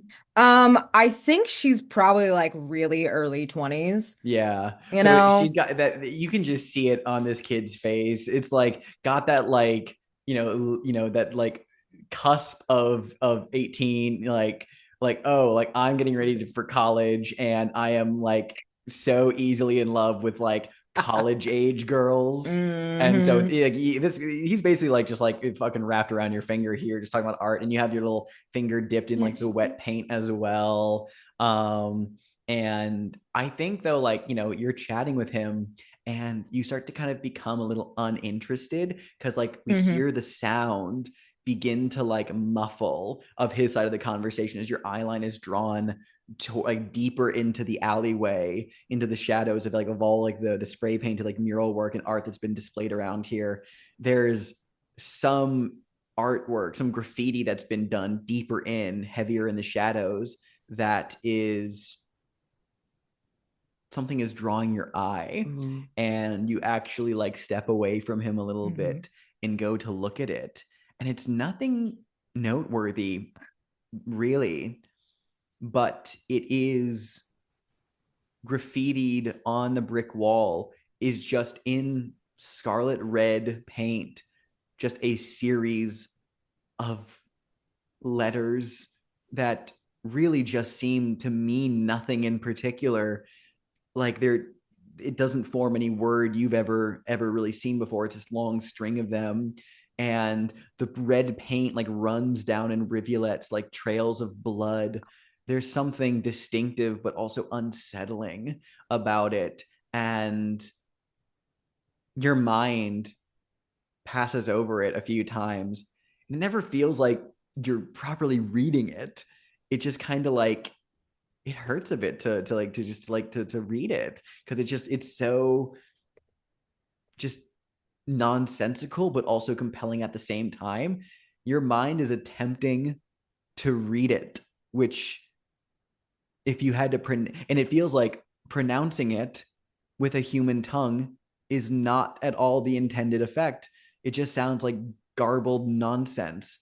But you see it, and maybe you even trail it, even highlighting a bit of it with your wet painted finger. It's just, in your best approximation, Benglui Mglwinoff Cthulhu Rilye Wuganagal Ftagen. Huh. But the kid's voice kind of like filters back in, like knocking you out of this momentary scene, and he's just being like, so you what's your name? Don't worry about that. And she pulls his nose with a paint finger. Take the condition, the writings on the wall. Fuck yeah. And if you think about that too much, you start to feel a little nausea coming on, maybe even a little bit of a migraine, as if those words are just a little too much for your pretty little head to try and contain within them. Yeah. That's crazy. Meanwhile, at Bobby's West Arkham, let me find my location. This is a popular gay bar owned by the O'Donnell crime family. It is thrillingly underlit and loud with people drinking, chatting, and hooking up. There is disco and soul music cranking out on the jukebox. Let's add some color. Bobby's is a haven for the queer youth of Arkham. What here shows how the regulars look out for their own?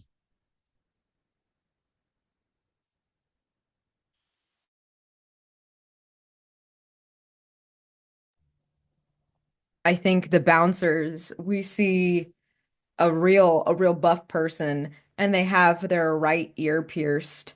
And like there you see like maybe a little bit of sparkle on their cheek. They look real intimidating, but they clearly know all of the regulars. I think it's the classic when a stranger or somebody unknown walks in, like the music doesn't stop, or and everybody looks at them. But I think there is like a lot of eye contact with the bartender, where people are like checking to make sure that this stranger is okay. So there's a lot of like eye contact when somebody comes in that they don't know. There's a balding man in a brown suit and a kind of like egregiously orange and yellow tie. He looks like a businessman. He looks like a banker or something. Looks like somebody's dad. And he's sitting in the corner and he's white knuckling a whiskey.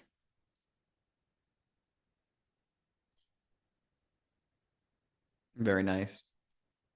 I think the entrance to it is a little bit obscured. Rather than it being on like the main street, you have to go down an alleyway just to like make sure like random people don't wander in. I dig it. So Hester, you're at Bobby's West Arkham, and it's thrilling. People are out here. The music, the vibe, it's all encompassing. What are you doing on site? It is a bar, yeah. They serve alcohol and Yes, whatnot. yes, they do. I think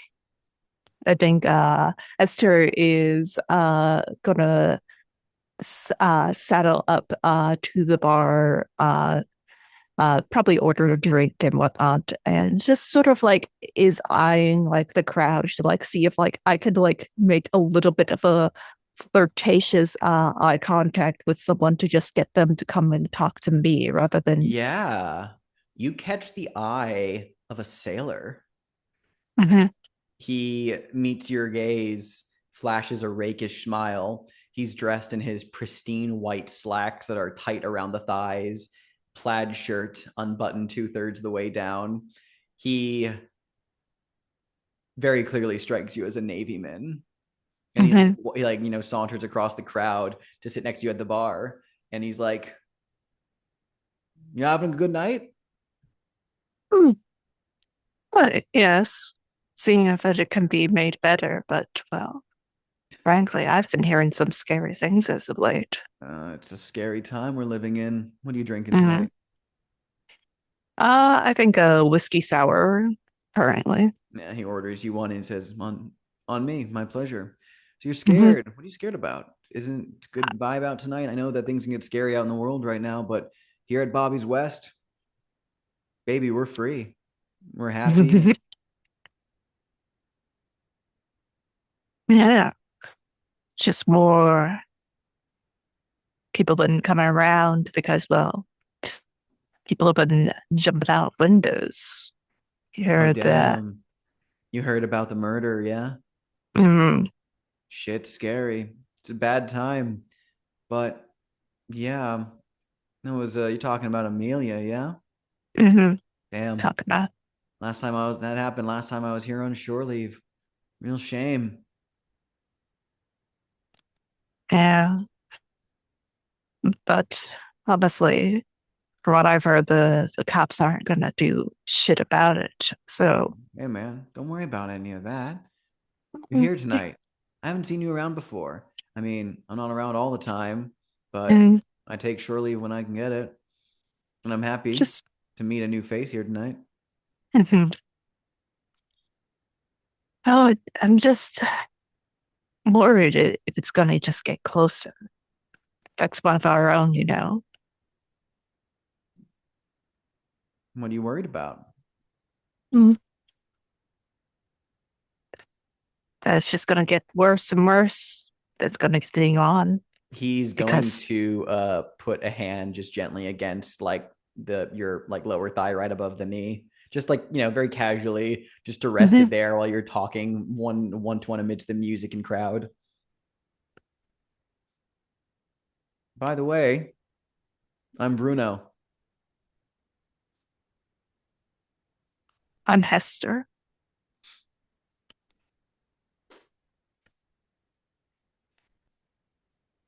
What are you looking for tonight, Bruno? Oh, sorry, Hester.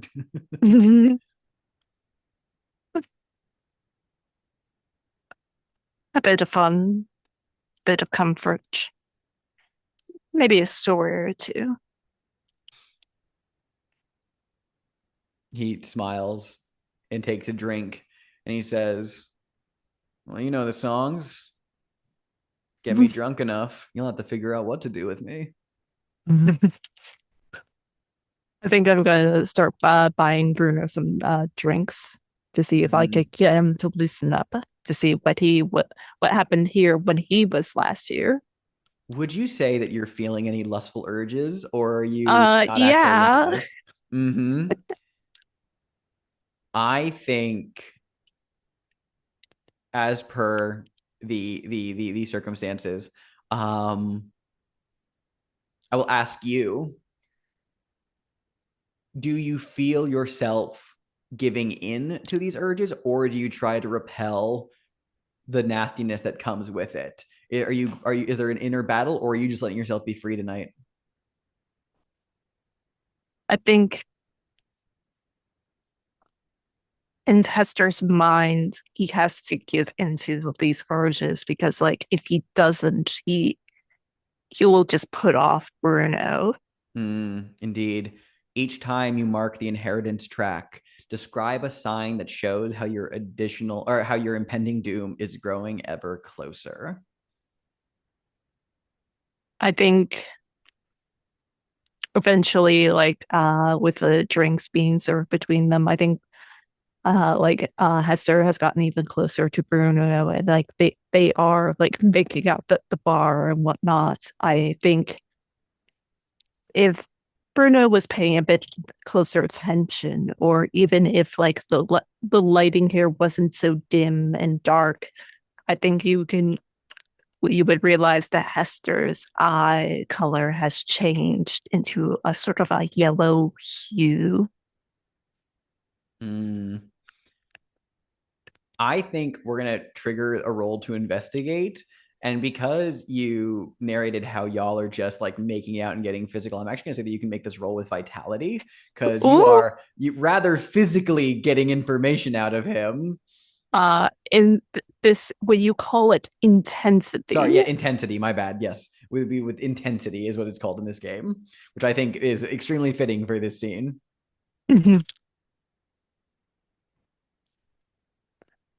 He may be getting it, but he ain't getting clues. That's a 5. It's a 5. Your makeout sesh gets interrupted by the barman, who just not, you're at the corner of the bar, you're making out. It's not uncommon. There's plenty of people hooking up in the periphery, but like the barman like taps the bar and goes, "Hey, you Esther Velakis? Yeah. Phone call for you, buddy. Phone call? Someone's calling asking to speak with Hester Velakis. Said that you were down here at the bar." God damn it. I will go over to where the phone Bruno is. like slumps up against the bar, like puts one arm up and kind of takes a breath and says, "Don't leave me out to sea like that. Come back when you get a second." I think I gave a little wave as is to like assure him that I will return. Mm-hmm. Yeah. The bartender gives passes it's like from behind the bar. It's like an old it's like a rotary phone connected, and like passes it off to you. You can like pull the cord and like bend around like a small corner of the bar to be a little bit like quieter and hold the receiver up to your ear, and you just hear.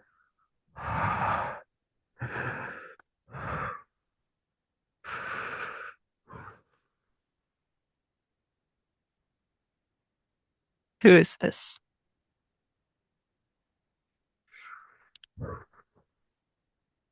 This is the Gemini speaking.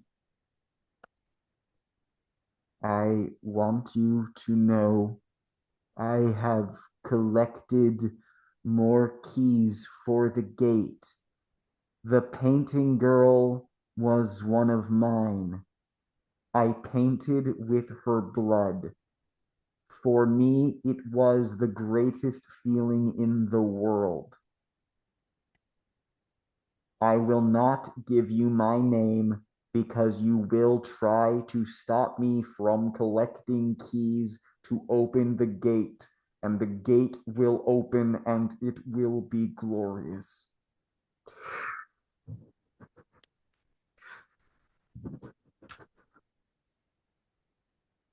I can see you, Hester. I am watching you right now. Do your lips feel the heat of the sailors? Do you still taste him in your mouth? I'm gonna pay a price of knowledge. Oh shit. Okay. Cool. Because I was about to say you're about to be marked by the Gemini, baby. You're gonna pay the price of knowledge. Which one are you gonna mark? Because of what I have in terms of moves, I'm gonna pay the silver key. Oh shit. Right away. Immediately claiming the silver key. Take the following condition: famous. Your reputation, for good or ill, precedes you. Tell the other reporters that they can no longer choose this option on their own playbook. So the silver key is unavailable for everyone else now. But you now take the permanent condition, famous. And instead what happens is you're distracted while making out with Bruno a little bit, and like mind wandering, thinking about like a phone call like that happening. But no, of course not. You're not that close to the case yet. But in a break between makeout, Bruno like looks at you and says, "I feel like I recognize you from somewhere." Oh, I just have one of those faces, you know. It's got a pretty nice face. Tell me a little bit, Hester. Since you're bumping it up, you will find a clue, but there will be a complication. What sort of information are you trying to get out of Bruno, or hoping he'll reveal? Just more or less like the sort of like the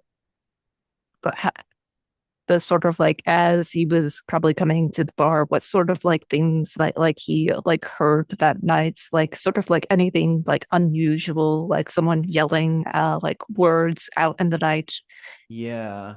Well, here's the he was here the night that Amelia was murdered. And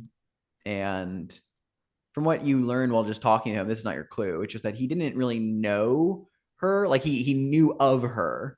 Yeah. He like would see her around a lot. They weren't friends, but he knew who she was. And he's like, I mean, isn't that the gig with being an artist?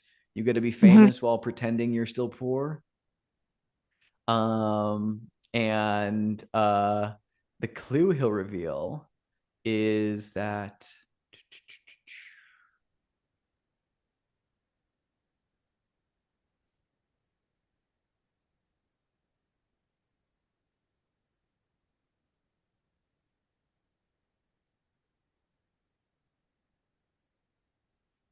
oh, I'm just looking at these. Okay. I'm going to get a little weird with this one. He says, but her girlfriend, well, this is not the clue. He says her girlfriend Chloe Zhao, another artist around here, hangs out with the other bohemians. I've spoken with her a little bit briefly. Apparently Amelia was acting real erratic in the nights leading up to her death. Was talking a lot. She was a painter. Apparently, I wouldn't know because I haven't been up there. Her studio full of paintings of silver keys. I don't know what the hell that's about. But I didn't see anything. It's tragic. Hopefully, whatever gate she was trying to pass through opened up for her at the end. And he runs his hand like up along your thigh, like squeeze like the upper section. I think he'll just take the condition Bruno's touch from this evening. And he leans back in to continue your makeout. Meanwhile, Alphonse, you are inside the interior of McCarthy's Rare and Imported Books, having broken in, the footsteps creaking underfoot. What are you doing?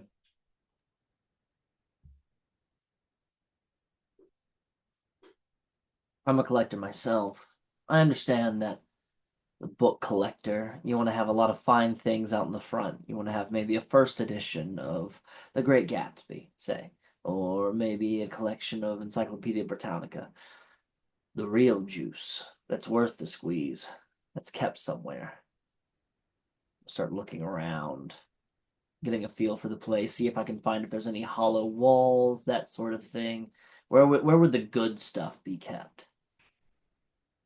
While you're investigating, while you're poking around, you hear something from a corner of the shop clatter to the ground like a heavy book falls from a shelf, landing on the floor. And you hear just a voice go, oh, shit. What do you do?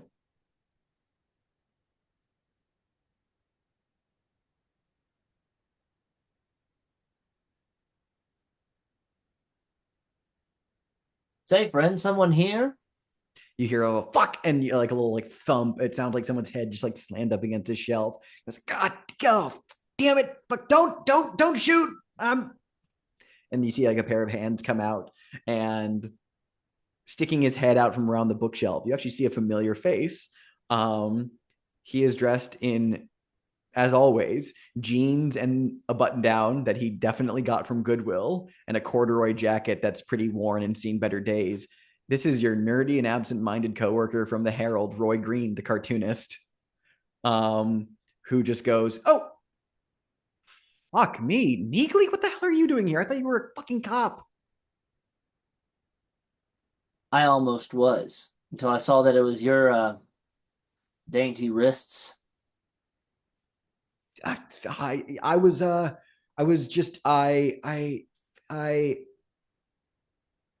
broke in. Yeah. Okay. Fuck. Where'd you break in from? Well, technically I didn't break in. I went through the front door. I had the key. I got it from his wife.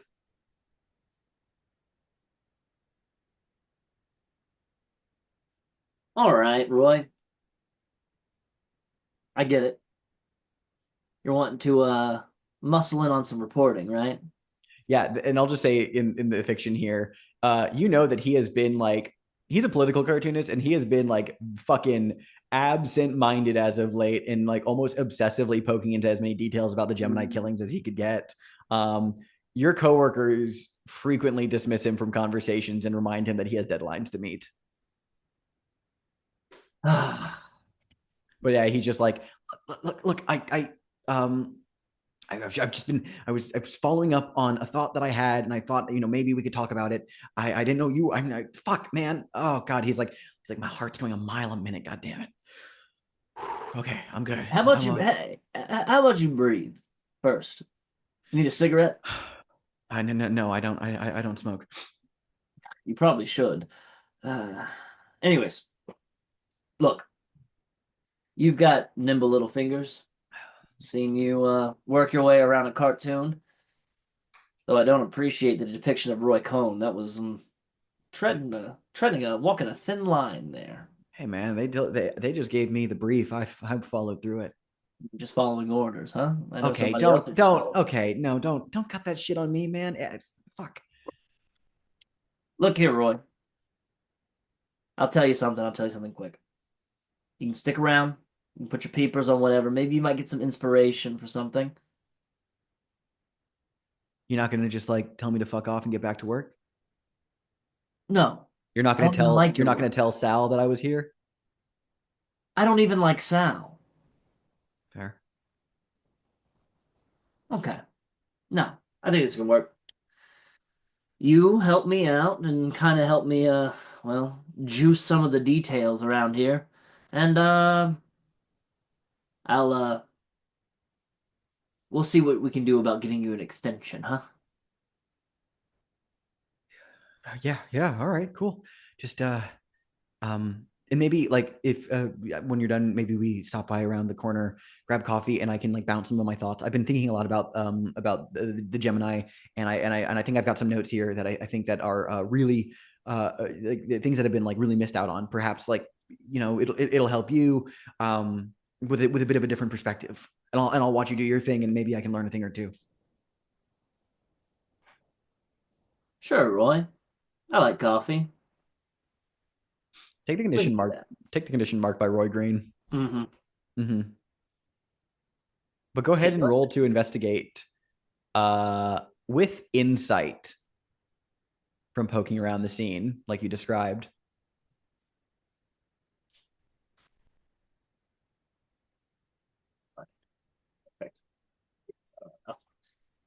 So investigating with Roy now, not just being schmoozy. All right. Well, that's great. That's great. That'll be fine. That'll be great. That'll be great. Oh, God. It flew. There we go. Oh, Yahtzee. That's a 13. You'll get a conspiracy clue as well, which we don't talk about what those do yet, but they will be involved. Let me look at my list of normal clues first. And this is I was going to say, we're going to wrap up this scene and go to Stars and Wishes. What a perfect fucking way to do it. Let's see here.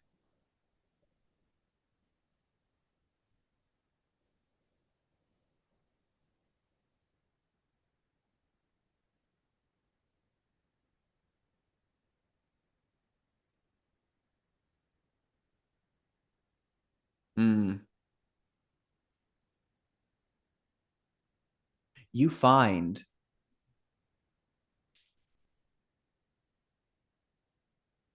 while poking around, you get into like Charles's like office at the back of the shop where he collected things like like transactions and his ledgers and all that. But there's one book on his desk that as you flip through, you notice that there's something interesting about it. It's a book on the Zodiac. You don't know if it was one of the ones stolen from his shop or if it had been reclaimed or if it's just another one.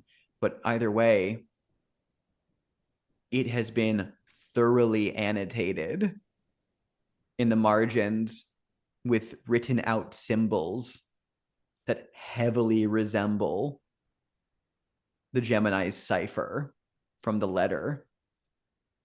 And you see like other bits of notes around Charles's desk with these like scrawled out in it as if he was the one like writing in this cipher. What the fuck is going on there? You don't know the context of that, but that's the clue you find. But because you rolled a 13 plus, I owe you a conspiracy clue.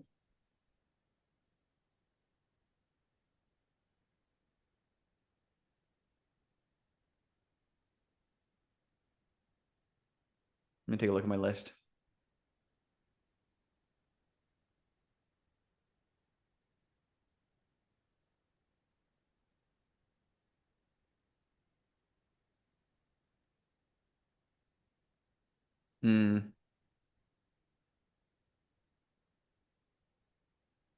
I think amidst his writings, and this won't be the clue, this is just some lead up as well.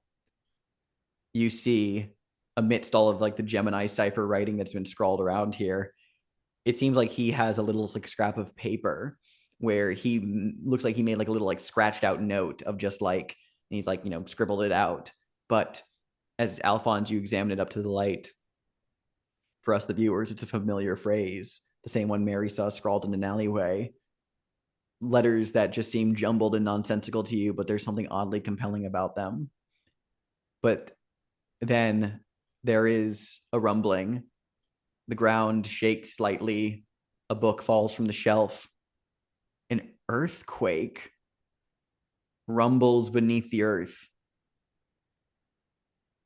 And then everything goes still. And even Roy's like, was that a fucking earthquake? Could be. Holding up the sheet of paper. Say, Roy, do you speak Welsh? And with that, you can note that the conspiracy, and as we will later find out, curiously, no seismological equipment registers an earthquake. You don't know what you felt. But that is a conspiracy clue that Arkham was shaken by an earthquake, unrecorded by any seismological equipment. And I think with that, as much as I would like to wrap the phase and continue playing to get a full cycle in, we are at time. So we need to jump. We'll wrap up the on the record phase. We will move into the rot next time and be prepared to go off the record and explore this case further. So with that said, let's go to Stars and Wishes. Whoever would like to go first, be my guest. Star for being R for being possessed by your character? Oh my god, she's so scary. Yeah, I agree. I'd like to say Margaret Qualley, I'm a big fan of your work. Loved you in Once Upon a Time in Hollywood.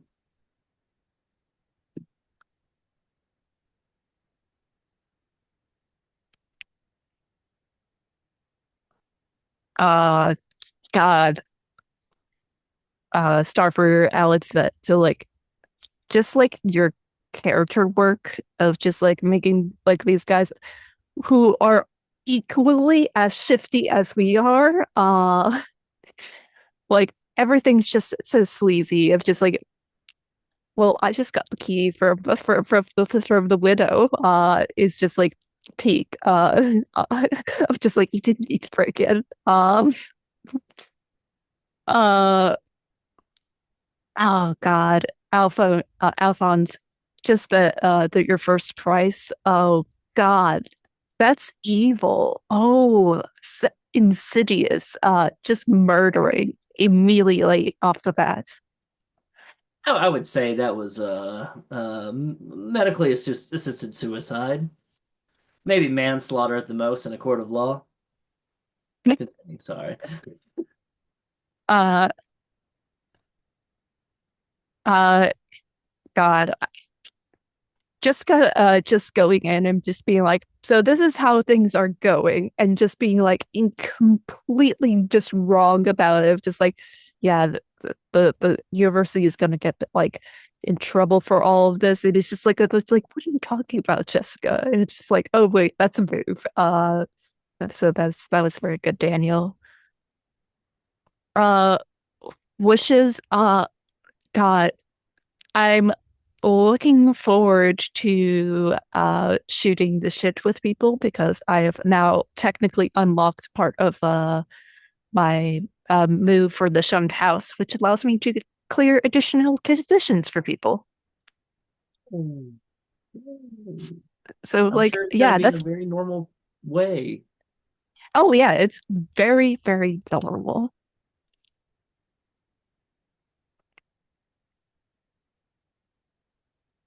I'll go.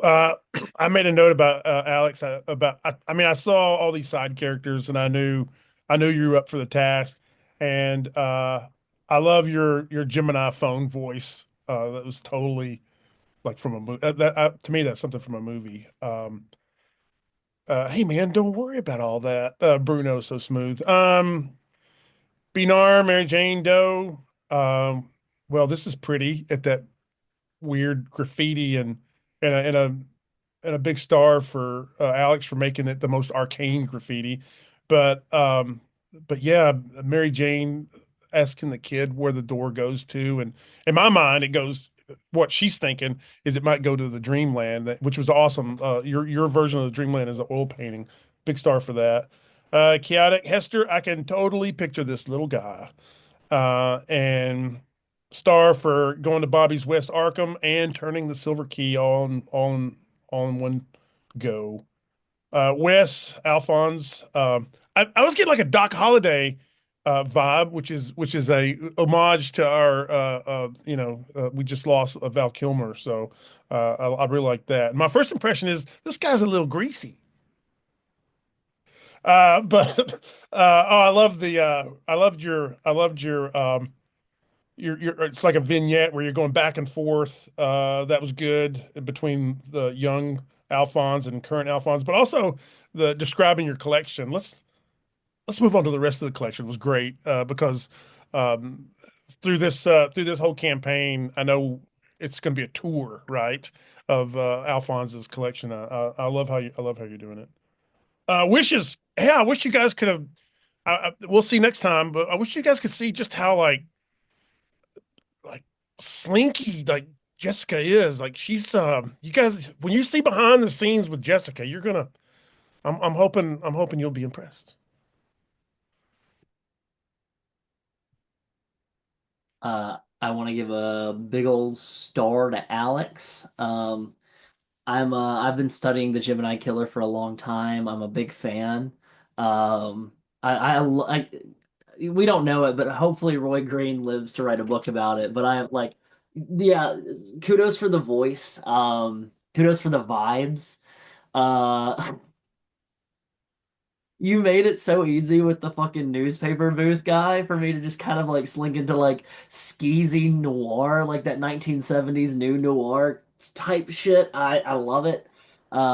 This is like my favorite era of movies. So like All the President's Men, fucking like Serpico, goddamn Dog Day Afternoon, like all of this stuff. Like French Connection, I love the look of it. I can feel it. I see it in my mind's eye. I'm in the pocket. I'm right where I need to be. Um Star to Benar for fucking the psychological whiplash that I have with fucking seeing you talking to you and everything like that, and then seeing Mary Jane Doe. It just made me go, no, no, no.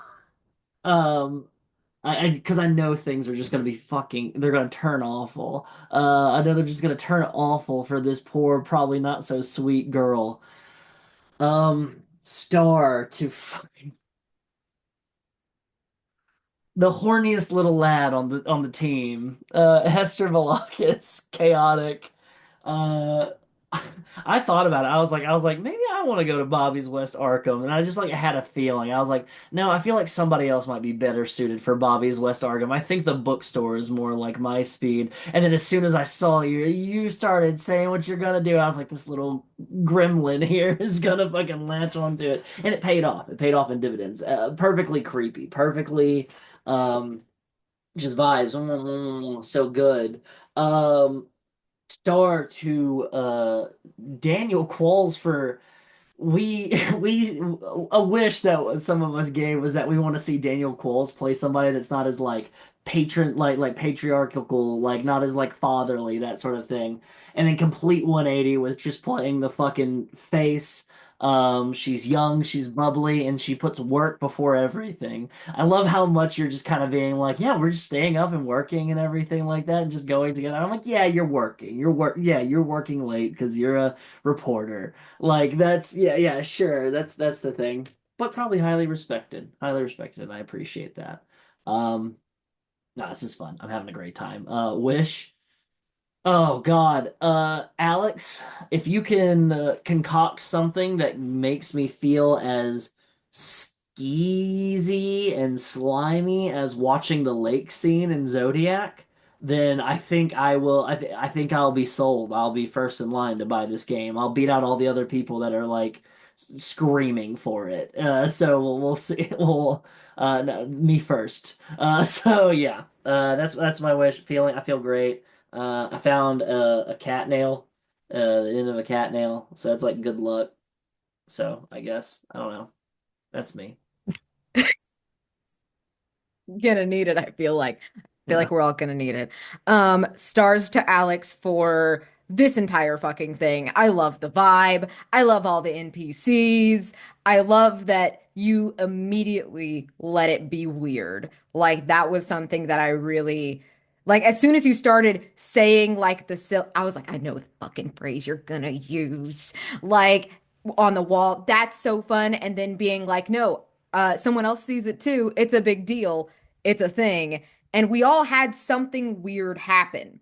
Like first session, you didn't let that noir thing go, like Wes was talking about, that neo noir thing, but you also made sure it was like just a step to the side into thriller horror, like which, ooh, delicious. Loved your voices. Loved, I almost called him the Zodiac, the Gemini killer's voice. I was like, it's giving Scream. Yes, I was like, ah, my boy. I'm excited. I feel like, I feel like I kind of want to see what's behind this gate that he's opening, but like whatever, we'll discuss that later. Um, Hester, you little weirdo. I love you. Like I feel like he's very charming in like this almost off-putting way. He's just a little guy. Like the first episode you're making out with a stranger, that's really fun. That's like for a Lovecraft protagonist, 10 out of 10 no notes. That is awesome. Like, that's so awesome. I felt you and Bruno had real chemistry, so I feel like you're gonna get a boyfriend if someone doesn't die horribly or get turned into some sort of fish. Um, so I'm very excited about that and to see what the shunned house is. Hmm. What's that? Jessica Vanderbilt, I fucking love you. Calling this little like humorless clerk darling, like, hey cutie, hey darling. Like that's such a fun way to interact with somebody who's like not reciprocating but still manipulable. That's like that was such a good way to show her character like right off. Like, oh my God. And just the actually move, you pulling out a move first thing and being like, no, I'm gonna manipulate this guy for realsies. That's a really I'm excited to see what she does off the record. I'm excited to see what she does like when less people are watching. And I'm excited to see how she interacts with the cartoonist that stole her fucking column.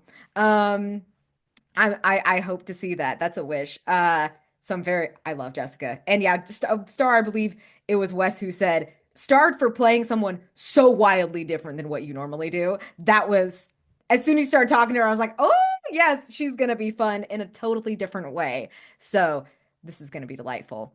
Alphonse. Alphonse, you nasty little fuck. I love him. He's so normal. Like he's so charming. I feel like everybody here is very charming in their own way, and Alphonse is charming in the way that like I know he's dangerous, but he's still like you still want to talk to him. It's it's giving I don't even know. Like, I'm just really obsessed with his whole weirdness. That back and forth where you revealed, no, I didn't just get it after this lady died. I killed her to get it. Like, that was such a fun little, like, not a heel turn because I feel like he was already there, but for the audience, it was. And the, like, let's go on to the next one. You're giving Guillermo del Toro's Cabinet of Curiosities. Like, I feel like you're narrating this show like the fucking Twilight Zone guy. It's so fun, and I'm very excited to see you get worse openly because I know you can.